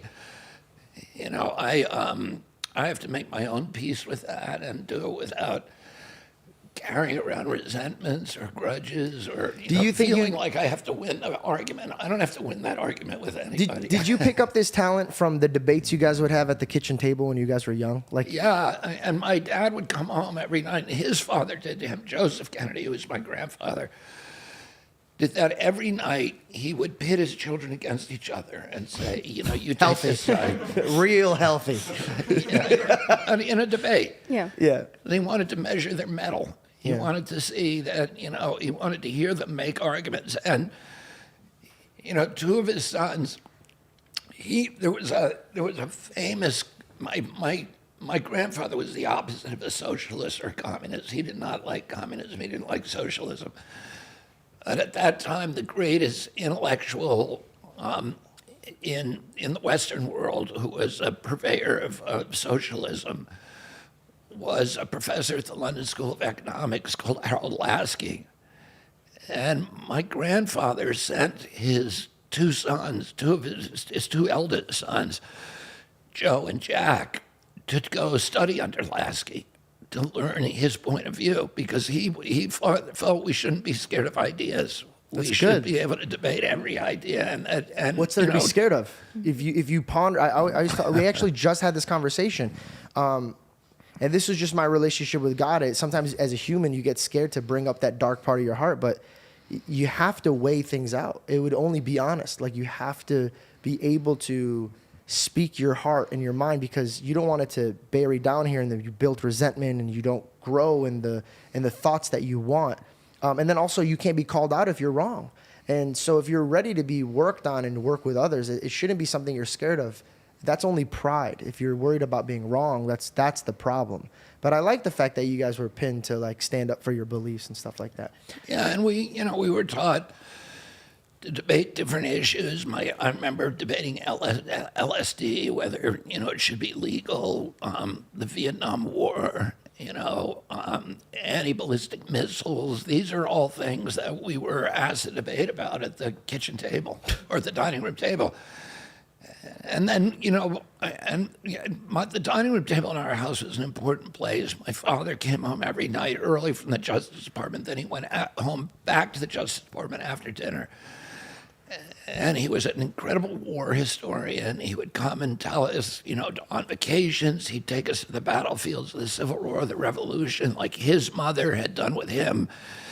He talked about the Peloponnesian War. He talked about, all of these battles that changed history, like Genghis Khan, and so we were raised excited about that. The Charge of the Light Brigade, all of these historical events, and my father would teach us about that. We had to come on Sundays. We had to come prepared with a biography, so we would memorize the biography of a famous person, and we'd talk about it at dinner, or we would have to memorize a poem.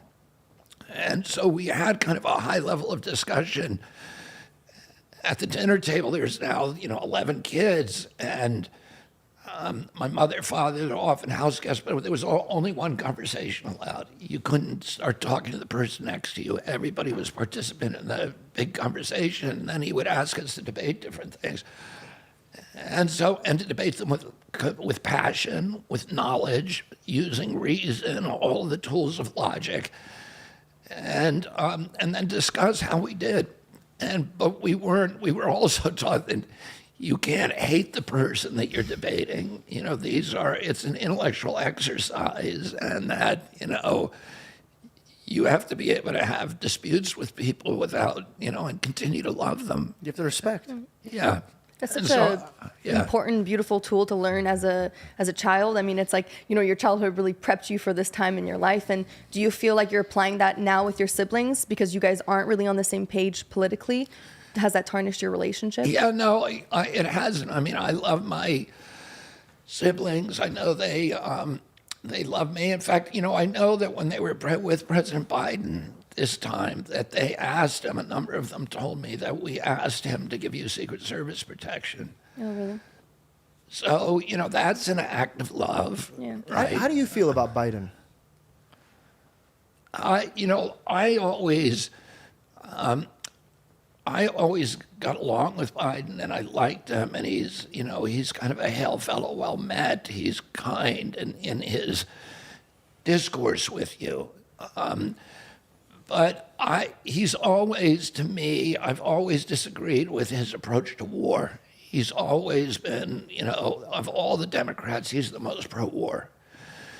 And I think that's one of the reasons that the party really likes him now. What's up, guys? The Heart of David finally came out with its second drop. I just wanted to show you the website and see what it looks like over here. We got the Pray for Your Friends hoodie, and we restocked with Made by God. So if you guys were trying to get your church boy shirt or a hat and you haven't been able to get your hands on it because we were sold out, we are now back in stock. And thank you guys for collecting these pieces. I'm excited to keep adding on to them. I have to ask a question. It's just super uncomfortable to ask because I've never been like... Go ahead. Do you think he's bought in the reason why he's making these war decisions and sending our children to war? Is it? Well, I don't think he would ever consider himself bought.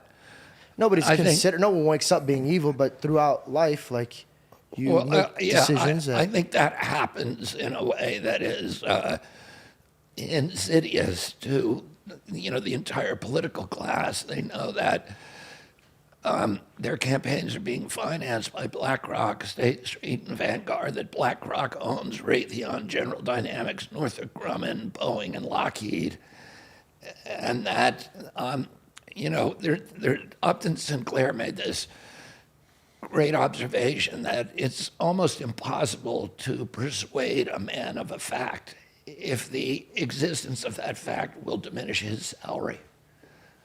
So people, tend to convince themselves of a worldview that will profit them, and that that those are all reinforcers for your worldview. That you can make compromises with yourself, with your conscience, with your logical mind, if you know that there's going to be a payoff. And I think that's what happens to the political class, that they understand that there are guardrails on the dialogue we can have. There's a concept called the Overton window.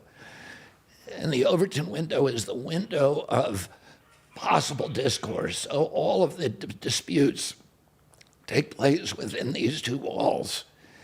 And that if there is an option outside of those two walls, you're not allowed to talk about them. We saw that a lot during COVID, where there was a permissible discourse that could occur about lockdowns, about masks, about vaccines, about everything. And there were simply things that you could not talk about, that you would never see on TV. You could mention that Wuhan lab, but you had to also mechanistically say these obligatory words. That's conspiracy theory. Do you think it's as strong as it used to be, or do you think they kind of stopped as much because they knew they were getting called out on it? You mean on COVID? I'm just talking about on just like the algorithm? Persuading people not to speak about things. Like you speak about something and now your next few posts are not going to be visible to some people. Yeah, I think the COVID stuff has calmed down a little, but I think the same thing is happening. It happened during the Iraq War. We weren't allowed to say, well, wait a minute, Saddam Hussein didn't really bomb the World Trade Center.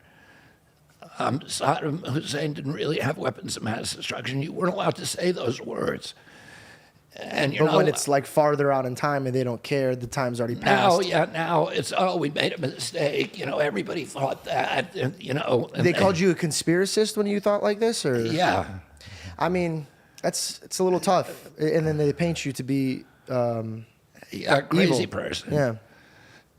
But the same thing happened with Ukraine. Is that you have these comic book depictions that. Vladimir Putin is trying to conquer all of Europe, and he's like the modern day iteration of Hitler, and he's, this is ambition. And it's the same, we get these formulaic comic book supervillain descriptions of each of these guys, of, Saddam Hussein, of Vladimir Putin, et cetera, et cetera. Yeah. Xi. And, my uncle always said, President Kennedy, they did the same with Khrushchev.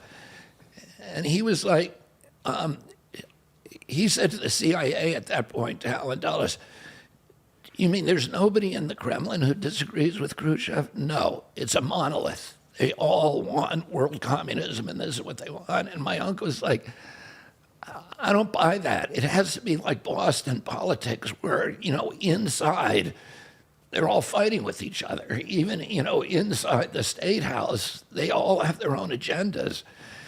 And he wanted to know what was driving Khrushchev. And the CIA had no idea because at that time, the KGB had a mole in Langley. So they had a spy who's never been found, but every time they got a spy in the Kremlin, that spy would be murdered immediately. Wow. Because there was somebody in Langley telling them.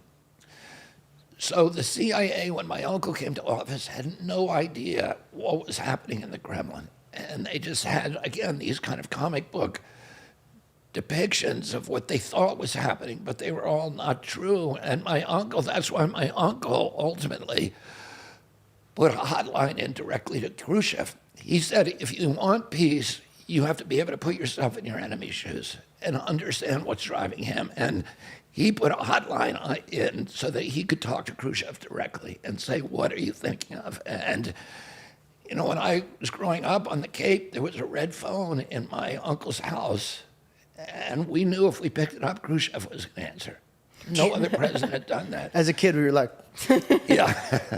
I can't believe he answered. Yeah, well, my father had a buzzer in his office to summons J. Edgar Hoover into his office, who was the head of the FBI. And, we went in there and pushed the button a couple of times, and Hoover came up really angry. But nobody ever picked up that red phone because that was like off limits. But my uncle and Khrushchev began writing secret letters to each other. And when I was growing up, there was my house, which was Hickory Hill in Washington, was like the satellite White House. And there was always congressmen there, Supreme Court justice, ambassadors, heads of state, Cuban revolutionaries and, Green Berets. And it was just always filled with actors, comedians, but it was a centerpiece of life in Washington. But one of the people who visited our house frequently was a GRU spy called Georgy Bolshakov. And the GRU is the military intelligence. It's like the KGB, but the military branch of the KGB.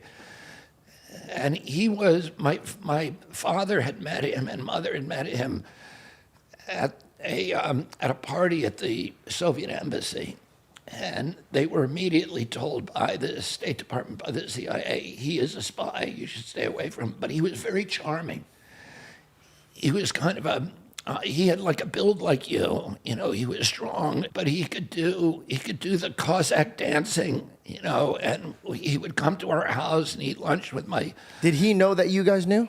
Yeah, we all knew he was a spy. And this was... this is a terrible spy, by the way, bro. This was at a time when the James Bond films were just coming out. So it was, for us as little kids, it was like, wow, we have a real Russian spy in our house. Right.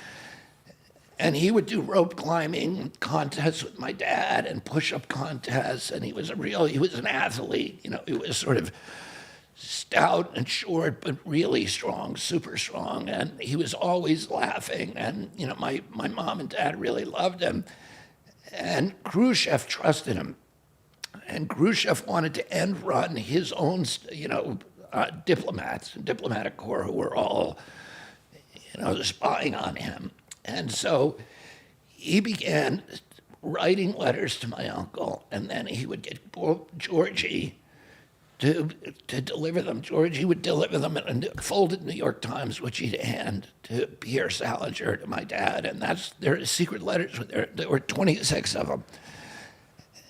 And they began talking to each other almost like brothers, because they were both in the same position, kind of a mirror image of each other. They were both surrounded by war hawks. Both of them were war heroes who had fought. My uncle had been lost at sea for 10 days. His boat had been, he was the skipper of a ship that was cut in two by a Japanese destroyer. he rescued his crew and, and barely survived, the search by the Japanese. And then Khrushchev Stalin was going to purge Khrushchev, and he had actually ended up in Stalingrad, which was the worst battle of World War II, the most brutal, bloody, people eating each other, really, really hard. They ate all the cats, all the dogs, all the horses in Stalingrad. They began eating each other, and, the Russians held out to the end and then finally beat the Germans back. Khrushchev was there the whole time. Wow. So both of them had seen the ugliest part of war. Neither of them wanted to bring their country to war again, and they were completely surrounded by an intelligence apparatus and military brass who considered nuclear war with their opponents not only as inevitable but desirable as soon as possible. And they both, they found each other and they kept their countries from going to thermonuclear war. So, and that's because they were trying to understand each other, and nothing like that has happened with Biden and Putin. Do you think it's going to lead to anywhere that, God forbid, nukes? I would hope not. But, I think we're so much closer to it than we should have ever come. And I think our military policy is being dictated by mercantile interests of these big military contractors rather than what's good for the American public or what's good for the world. And it's, we've spent $8 trillion on wars over the past 20 years, and every country that we have meddled in is worse off than we started. The Iraq War, we spent almost $4 trillion on, and Iraq is now worse off than we found it. We killed more Iraqis than Saddam Hussein. Iraq today is just a, incoherent battle between Shia and Sunni death squads. We created ISIS. We drove 4 million immigrants up into Europe, where they've destabilized every country in Europe, all the Western democracies. The Brexit is a direct result of our, meddling in Syria and Iraq, and BRICS, which is this, coalition now of countries that is trying to end the dollar as the world reserve currency, which will be totally devastating to our country. You were saying something about putting something on the blockchain. I just read this. Did you just mention this? Yeah, I said that, I guess, yesterday. Yeah. And I'm going to put the whole budget on blockchain. And so are you? And that means that every American, anytime they want, will be able to see how every dollar that they paid in taxes is being spent. So, you'll have millions of eyes on our budget, and if somebody is spending, the Pentagon hasn't passed an audit in 30 years. Oh, and, nobody's looking at their audits. But what if you had 200 million Americans looking at every line and saying, hey, why do they pay $16,000 for a toilet seat? Why are they paying $900 for toilet paper? Those. Are you not nervous talking about this type of, like, 'cause I meet very, very tough dudes, and they, the behind cameras, they're like, yeah, we never bring this up, and you're just blatantly talking about it on camera. Is that because you walk around bodyguards around you all the time? Like, what gives you the confidence to speak like this towards your country and really put them on the spot like that? What's the point of being here if you're not going to tell the truth? What's the point? Amen. Seriously, and it's so honorable that you want to help the people come back to a place where, they don't have to struggle paycheck to paycheck. They don't have to, can't afford health care. They don't know what to do in a crisis because they can't save up money, and God forbid something happens and they don't have a backup, And I saw that you are trying to change that, and you want to help everybody be in a better place. And it's amazing, it's what everybody needs right now. Yeah, but I mean, one of the things, the points that I made is now our government is using fear in order to induce compliance and to control us. And Franklin Roosevelt in 1932 said, the only thing we have to fear is fear itself. And he said that people repeat that, but they don't even know what it means. What it means is he was watching right then, because we had a global depression. Yeah. And he was watching what was happening in Europe, where you were getting these strong men who were appearing like Franco in Spain and Mussolini in Italy and Germany, and that they were using fear to induce compliance to their populations. And on Eastern Europe, you had the rise of left-wing totalitarian, right-wing in Western Europe, left-wing in Eastern Europe, but those tyrants like Stalin and others were doing the same thing. They were using fear to induce compliance. The churches do that as well. Like everybody, of course, it's like the number one trick that they use. It's a very strong sword. Right, and that, but and we saw people using it during COVID. We saw our government saying everybody needs to be scared, and the media cooperating with them. And my reaction to that is that if you don't do what we say, you're going to be dead. Mm-hmm. My reaction is there's a lot worse things than dying, a lot worse things, and that Americans need to remember that. And one of those things is is living like a slave. Mm. We had a whole generation of Americans in 1776 who said, who put their lives on the line, their properties, their reputations, their fortunes, and said, I'd rather lose anything in order to give my children these Bill of Rights.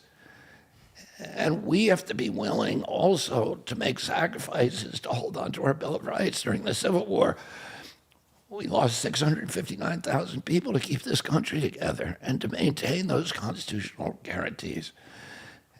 And yet, in 2 years during COVID, we just give them all away for nothing, just because somebody scares us. Mm. And also, it's not fair that if somebody is scared, that I have to be scared. Like, why does it that he's scared that it makes me scared? I'm not scared of what he's scared of, but now we all have to move off of somebody else's fear. To me, that's brainwashing, and it's not free. It's slavery at a whole different level. Speaking of freedom, do you think that the election is something that could be rigged, or is that? I do think elections could be rigged, and I don't think people should be punished for saying that. Of course, we should all be worried about that. The machines can be hacked. And I'm not commenting whether they were or not, or whether they have been, but in 2001, virtually every Democrat in our country believed that election was stolen from Al Gore and given to George Bush. And when they finally did count the Florida, in September, all of the big news outlets led by the New York Times actually did an actual recount of all of the votes in Florida, because during the middle of they were counting, if you remember what happened, there was a recount demanded. And because the machines had said one thing happened, which was Bush got elected. But the paper ballots were indicating that people didn't believe that. So they started to count all the paper ballots, and the Supreme Court made a ruling freezing it. Well, isn't that kind of a red flag? That's like, That's a red flag. Baby, are you cheating me? No, I'm not cheating on you. Let me see your phone. No, absolutely not. Yeah, and I think it was a 4-3 vote by the Supreme Court, so it was very narrow, and the people who voted and it was party line vote, so it was not a good example of of our judicial system. But because of that, the New York Times and all of the other news syndicates said we're going to pay millions of dollars to have all those paper ballots recounted. And they recounted every vote in Florida. And that was completed in September of 2001. It was completed 1 week after 9/11. And so the story was buried on the 10th page of the New York Times, because by then you couldn't report about anything except for 9/11. 9/11 covered a lot of things for people. And it turned and what they found is that Al Gore actually did win the vote. And anybody can look this up. This isn't a conspiracy theory. The New York Times printed it, but no, everybody ignored it then because we had to rally around our leader, who was George Bush. So, but most Democrats believe that that election was stolen. And then in 2004, I won an award for an article that I did that year that showed how the election, again, had been stolen away from John Kerry. And, Congress voted on that. And, I think 140 members of Congress said, yeah, it was stolen. In 2016, Hillary says that the election was stolen from her. To this day, you can look up her interview in The Atlantic. And then, Bernie's followers also believe that the election was stolen from him. So it's not unpatriotic to say an election could be stolen in this country. And I don't think we should be looking back and saying, was this election stolen or was this not? It's just going to have each other's throats. We should look forward and to the say, future. We're the richest, greatest technological country in the world. We're also the world's model democracy. Can't we design a voting system that nobody's going to question? That everybody just says, he won and he won fair and square, whatever it is. And, I've pointed out that we have, not too far from here, there's a city called Las Vegas, this extraordinary city that was built almost entirely on being able to create machines that never make mistakes, that can count. Right, and there are, and that they never ever make a mistake. And we have ATM machines on every block in New York City and every street, and they'll Phoenix, never make a mistake. and they never give you more money than you ask for. Right, so we ought to be making we ought to be able to make a voting machine that can't be hacked. I don't think you can hack a ATM. Because people would be doing it all the time, and you'd read about it. Yeah. So I have to imagine that you could design a machine that can't be hacked. And no matter what, let's have paper ballots too. So you have paper ballots and you have the machine, and that if anybody has any question, you can retrieve those paper ballots and you can get a recount, and nobody ever is going to question our elections again. Let's just do that. Let's get Republicans, Democrats all together in a room and say, let's forget about all the disputes about who won this one and who won that one. And what do you need? What do your followers need in order to make sure that nobody questions the vote? And what do my people need? And they'll be able to do that. And the problem is they never do that. It's very hard to speak for somebody's circumstance. Like, for example, if I didn't grow up a certain type of lifestyle, I can't make comments on certain type of cultures because they'll say, what do you know? You've never came from there. So when you stand up for things like gun rights, there's people that have lost family members from mass shootings. They've had people that have been murdered from guns. So their opinions are very, very strong on anti-guns. Your family has been murdered by, I'm sorry to say this, but has been murdered by guns. How is your feeling towards weapons in America? I mean, my feeling is exactly as you stated it. I have, my uncle, my father were killed by guns, but I also, I have spent years of my life. I was born in Virginia. I lived 2 years in Alabama. I lived a year in rural South Dakota. I was in rural Alabama, Lowndes County, and you don't get more rural than that. And so I've spent a lot of my time, and because I'm, a hunter and a fisherman, I spent a lot of my time with people, with rural people in our country, who have this very, very visceral relationship with gun culture, and they see it as essential to who they are. And, the idea of taking a gun away from that person for them, it's existential. It means the end of their freedoms. So I believe in the Constitution, including the Second Amendment. And, as president, I'm not going to take anybody's guns away. I wasn't really raised in that culture, but I understand it, and I understand that those feelings need to be respected, they need to be understood, and that if we're going to get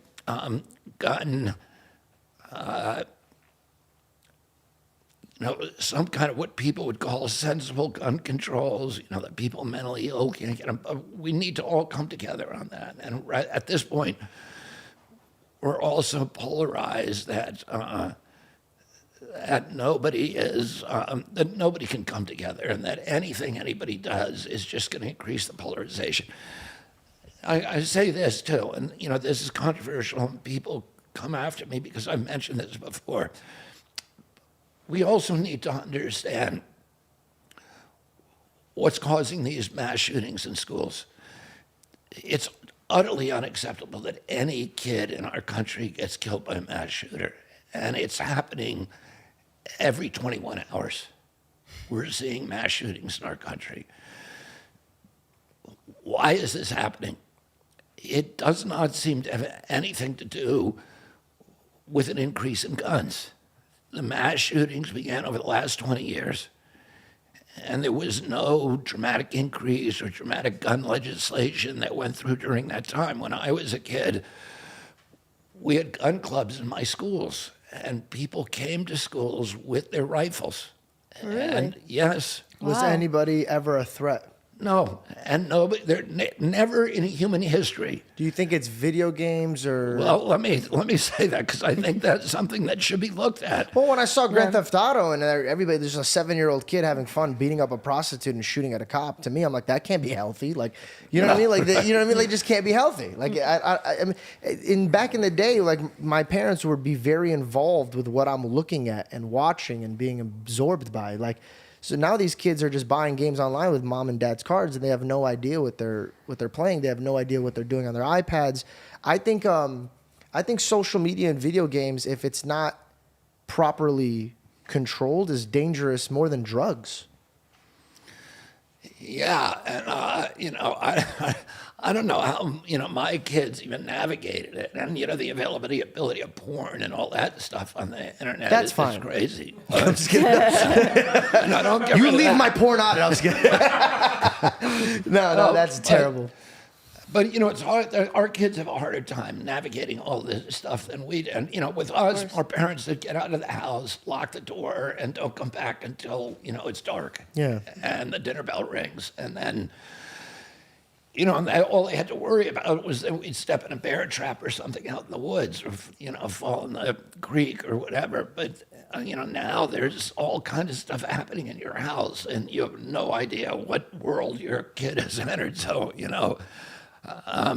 but something happened, because there's never been a time in human history when strangers would walk into a gathering of children, or even strangers, and just started shooting them. That just has never happened. Was there as much guns back in the day?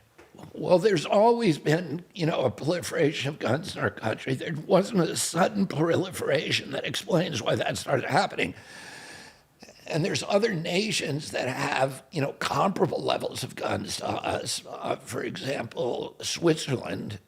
There's a gun in every home in Switzerland. It's a law. And wait, they make it mandatory for you? Yeah. Why? It's self-defense. There's they have a self-defense system called the Canton system, where I think everybody in the country is required to have some military training and then to keep a weapon in their house. The last mass shooting they had was 21 years ago. We have them every 21 hours. So what? It's not the guns, right?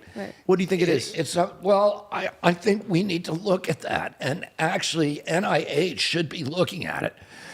NIH has a rule that they passed in 1997 that forbids any money being spent to study the etiology of gun violence. So they don't want to know. And I will change that rule, when I go in there, and I'll make them to study it. But there are a lot of, it's outside the Overton window. There are things you can't study. You can't study the link between vaccines and chronic disease. You can't study, the links between high fructose corn syrup and the obesity epidemic, because there's somebody powerful that they don't want to expose. And That's wild. And so exactly the kind of studies they ought to be doing, they're not doing. And this is one, 1997, you can go look it up. they adopted a rule or regulation that makes it illegal to spend any federal science money studying the etiology and the origins of gun violence. Now, this is crazy. Yeah, Because with every problem, there's a root. And so if you're not finding the root of it, you're not going to fix the solution. We're just putting Band-Aids on things. Sean, of course. And now, here are possibilities. When the Columbine was one of the first, acts of mass violence by a stranger, against strangers. And I believe there were 5 victims or families of victims in that attack who sued Prozac and said, that the killer was on Prozac. Prozac has a black box warning that says it causes homicidal and suicidal behavior. All the SSRIs do, and in fact, in their clinical trials, there were terrible, terrible signals of homicidal and suicidal behavior. Very, very devastating signals.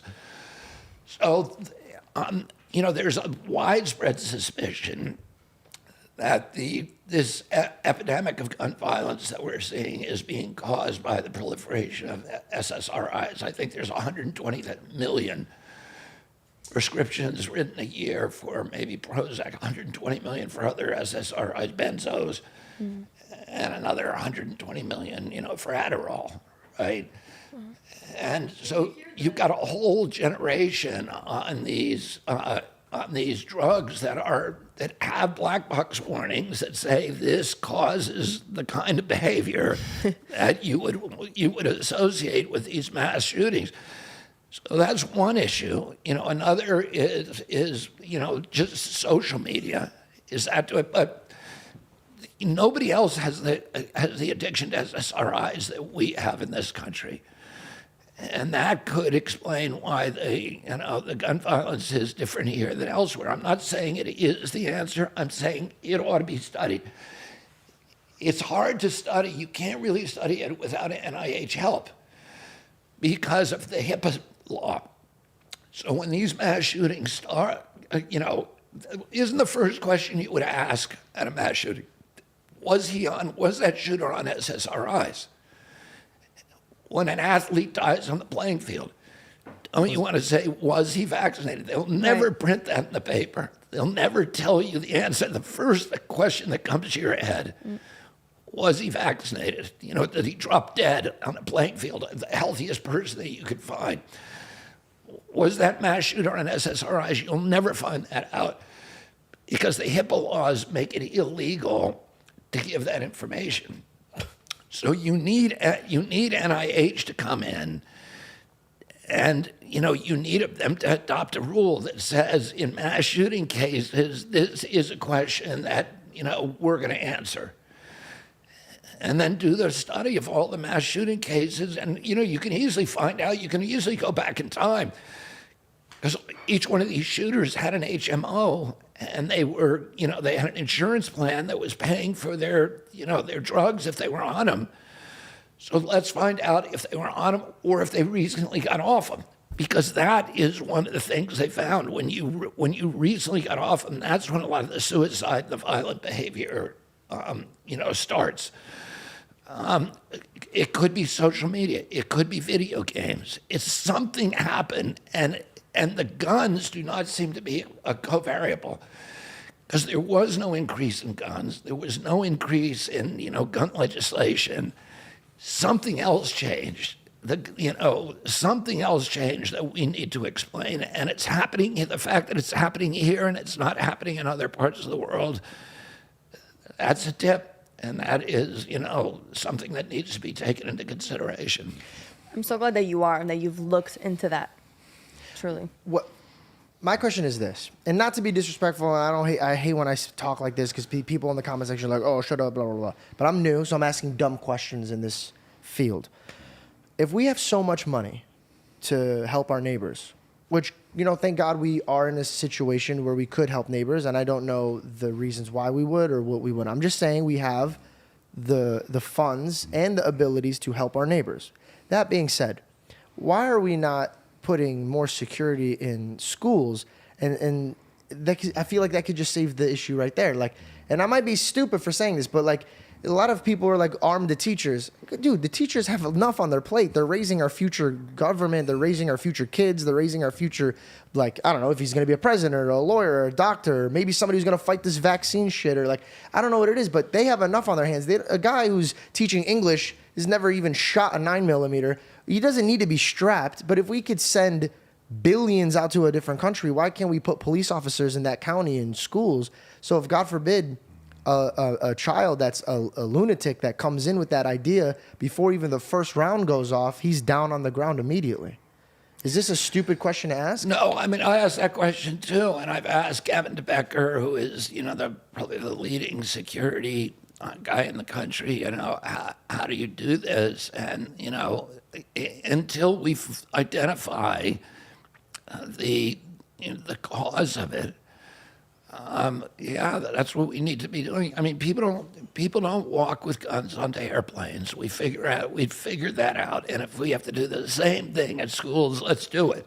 These are our most precious assets. 9/11 happened one time. Now I can't bring a water bottle through the airport. You know what I'm saying? I'm not trying to make a joke, but like we had how many children's dropped to the ground for them to make a reason to help these children? I don't know why they need to figure out why it's happening before you solve the problem. Like if we're at an intersection and there's car accidents, there's kids dying from this all that, I'm not going to sit up like, let's keep making this happen until I figure out why this is happening. It's like, no, let's shut down the street right now and figure this out later. Yeah. To me, it just... I mean, if it's, to continue that metaphor, if you're bleeding out, you don't need to figure out exactly what made the cut. Let's stop the bleeding, and then we'll figure it out. Exactly. I feel like there's a lot of common sense that's not so common. You were younger at the table. You were talking about LSD, and you were like debating all of this. But then I also read an article that you're for marijuana. For legalization. For legalization. And then that you wanted to help people that were in prisons that were locked up for marijuana, and they're locked up for their whole life. I feel like they should be let out. I feel like if we make it a rule where it's like, oh, this is not that big of a deal anymore, then we should be taking the people that we thought was a big deal out of it. That was my one question. My second question is that I read somewhere that you said that this will help people get off of other drugs, and I actually would love to understand your point of view on that. No, I mean, look, I've been in recovery for 40 years. So I'm not somebody who believes that you can fix something inside of yourself with something that's outside, with a pill, a potion, a powder, or anything. And, if I could, stop people from taking drugs, by waving a magic wand, that, I of course I would do that, but, we're a nation of freedom. And right now we have marijuana that's essentially legal in many states, but it's Schedule I federally, which means that you can't report your revenues for, if you're in California and you have a dispensary, you can't pay federal taxes on that. You can't report your taxes. You can't even bank that money in some cases. So, where do they put the money? They literally keep it under their mattresses in many states. That's so funny. They literally did that before, and now they do that now. There's an entire industry that manages cash for people who run these dispensaries, and they that manage the huge amounts of cash that they have. And there's not even that many ways you can spend cash. How many houses can you buy with cash, or cars, or whatever? So they're, the people in many states who are in that industry have really a difficult time dealing with all of the cash that they're producing. And what I would do is I'd move it off of Schedule I so that we can start collecting taxes, and then I use 100% of that revenue to build rehabilitation facilities all over this country where people can get free treatment for drug addiction. And we got 106,000 kids who died last year from overdoses, maybe fentanyl, mainly fentanyl, but a wide range of drugs. We got an entire generation that is feeling dispossessed, alienated. They're losing their connection to community, and they're losing their hope in their future, their love for this country, and a lot of them are turning to drugs, and we need to give them places where they can come for free and learn to live in communities again, to get reparented so that they, take away the cell phones, take away their screens for a year or more, and get them to talk to each other and get them to relate to each other and teach them skills, teach them the trades, teach them how to be an electrician, a plumber, a roofer, a HVAC technician, a welder, and teach them all of these new trades that we used to teach in high school that kids aren't learning anymore. And these are the skills that can't be stolen from us by AI. If you've got a toilet that's broken upstairs, you can't call a robot in the middle of the night. You need an actual human being. Not yet. Give Elon a few months. Well, those are the last jobs that are going to get, AI'd out. So, we need to teach kids the trade. We need to teach them again how to live in communities, and we need to have places. And right now, the biggest industry in rural areas in our country are prisons. And I'm going to change that. I'm going to put these wellness farms all over our country where people grow their own food, organic, good, high-quality food, which have their own industries there, which have, a home building or whatever, prefab houses, whatever, so that they can learn a skill. And then they come out of there after, and they can stay as long as they need to, and they come out after a year, 2 years, 3 years, 4 years, and they have a life. And they know how to relate to other people, and they know how to live in a community. And that is incredible. They can live without drugs and, addiction. And I've seen, examples of this. The big example that I use is a place called San Patrignano's in Italy. It's outside of Bologna. And it's an extraordinary place with 2,000 kids on it who they all come out with a skill. They have an apparel shop there that makes purses for Della Valle, for Prada, for Gucci. They make hand-painted wallpaper. They have dog kennels so people can learn to deal with animals. They have a couple thousand-acre vineyard that makes some of the finest wines in Italy. They have a bakery that's very famous in that part of Italy, and they have furniture factories, and kids go and work there for 5 years. They never use a cell phone. They never use a screen. There's benches everywhere where they actually sit and talk to each other, talk to other human beings like this. And they come out of it. It's amazing. Those are such important fundamentals, and they make you well-rounded and able to, be able to attack anything in your life, And speaking of farming, that's actually something I wanted to. I was waiting for you, bro. I was like, come on. Something I wanted to touch on, because for me, food and health is something very important and something that, helped me in my health a lot when I was younger. And I think that food is our medicine. And nowadays, when it comes to agriculture, I can't even trust organic food I'm buying from the store because I know how much, different things it's going through and the politics in it. And it's so sad. I feel like I can only have true healthy agriculture if I were to grow it myself in my backyard. And I saw that that's something that you're really passionate about. And I would love to hear on how, you plan on changing that and fixing our farms. Yeah, we're really big fans of that. Yes. Yeah. We have 1,000 ingredients in our food now that are banned in Europe. Exactly. The biggest problem we have in this country is the chronic disease epidemic. When my uncle was president, 6% of Americans had chronic diseases. Today, 60%. Oh my God. Yeah, and these are neurological diseases like ADD, ADHD, speech delay, language delay, tics, Tourette syndrome, narcolepsy, ASD, autism, autoimmune diseases like rheumatoid arthritis, juvenile diabetes, lupus, Crohn's disease, all these exotic diseases that I never heard of as a kid. Mm-hmm. Nobody in my generation ever heard of, and then allergic diseases.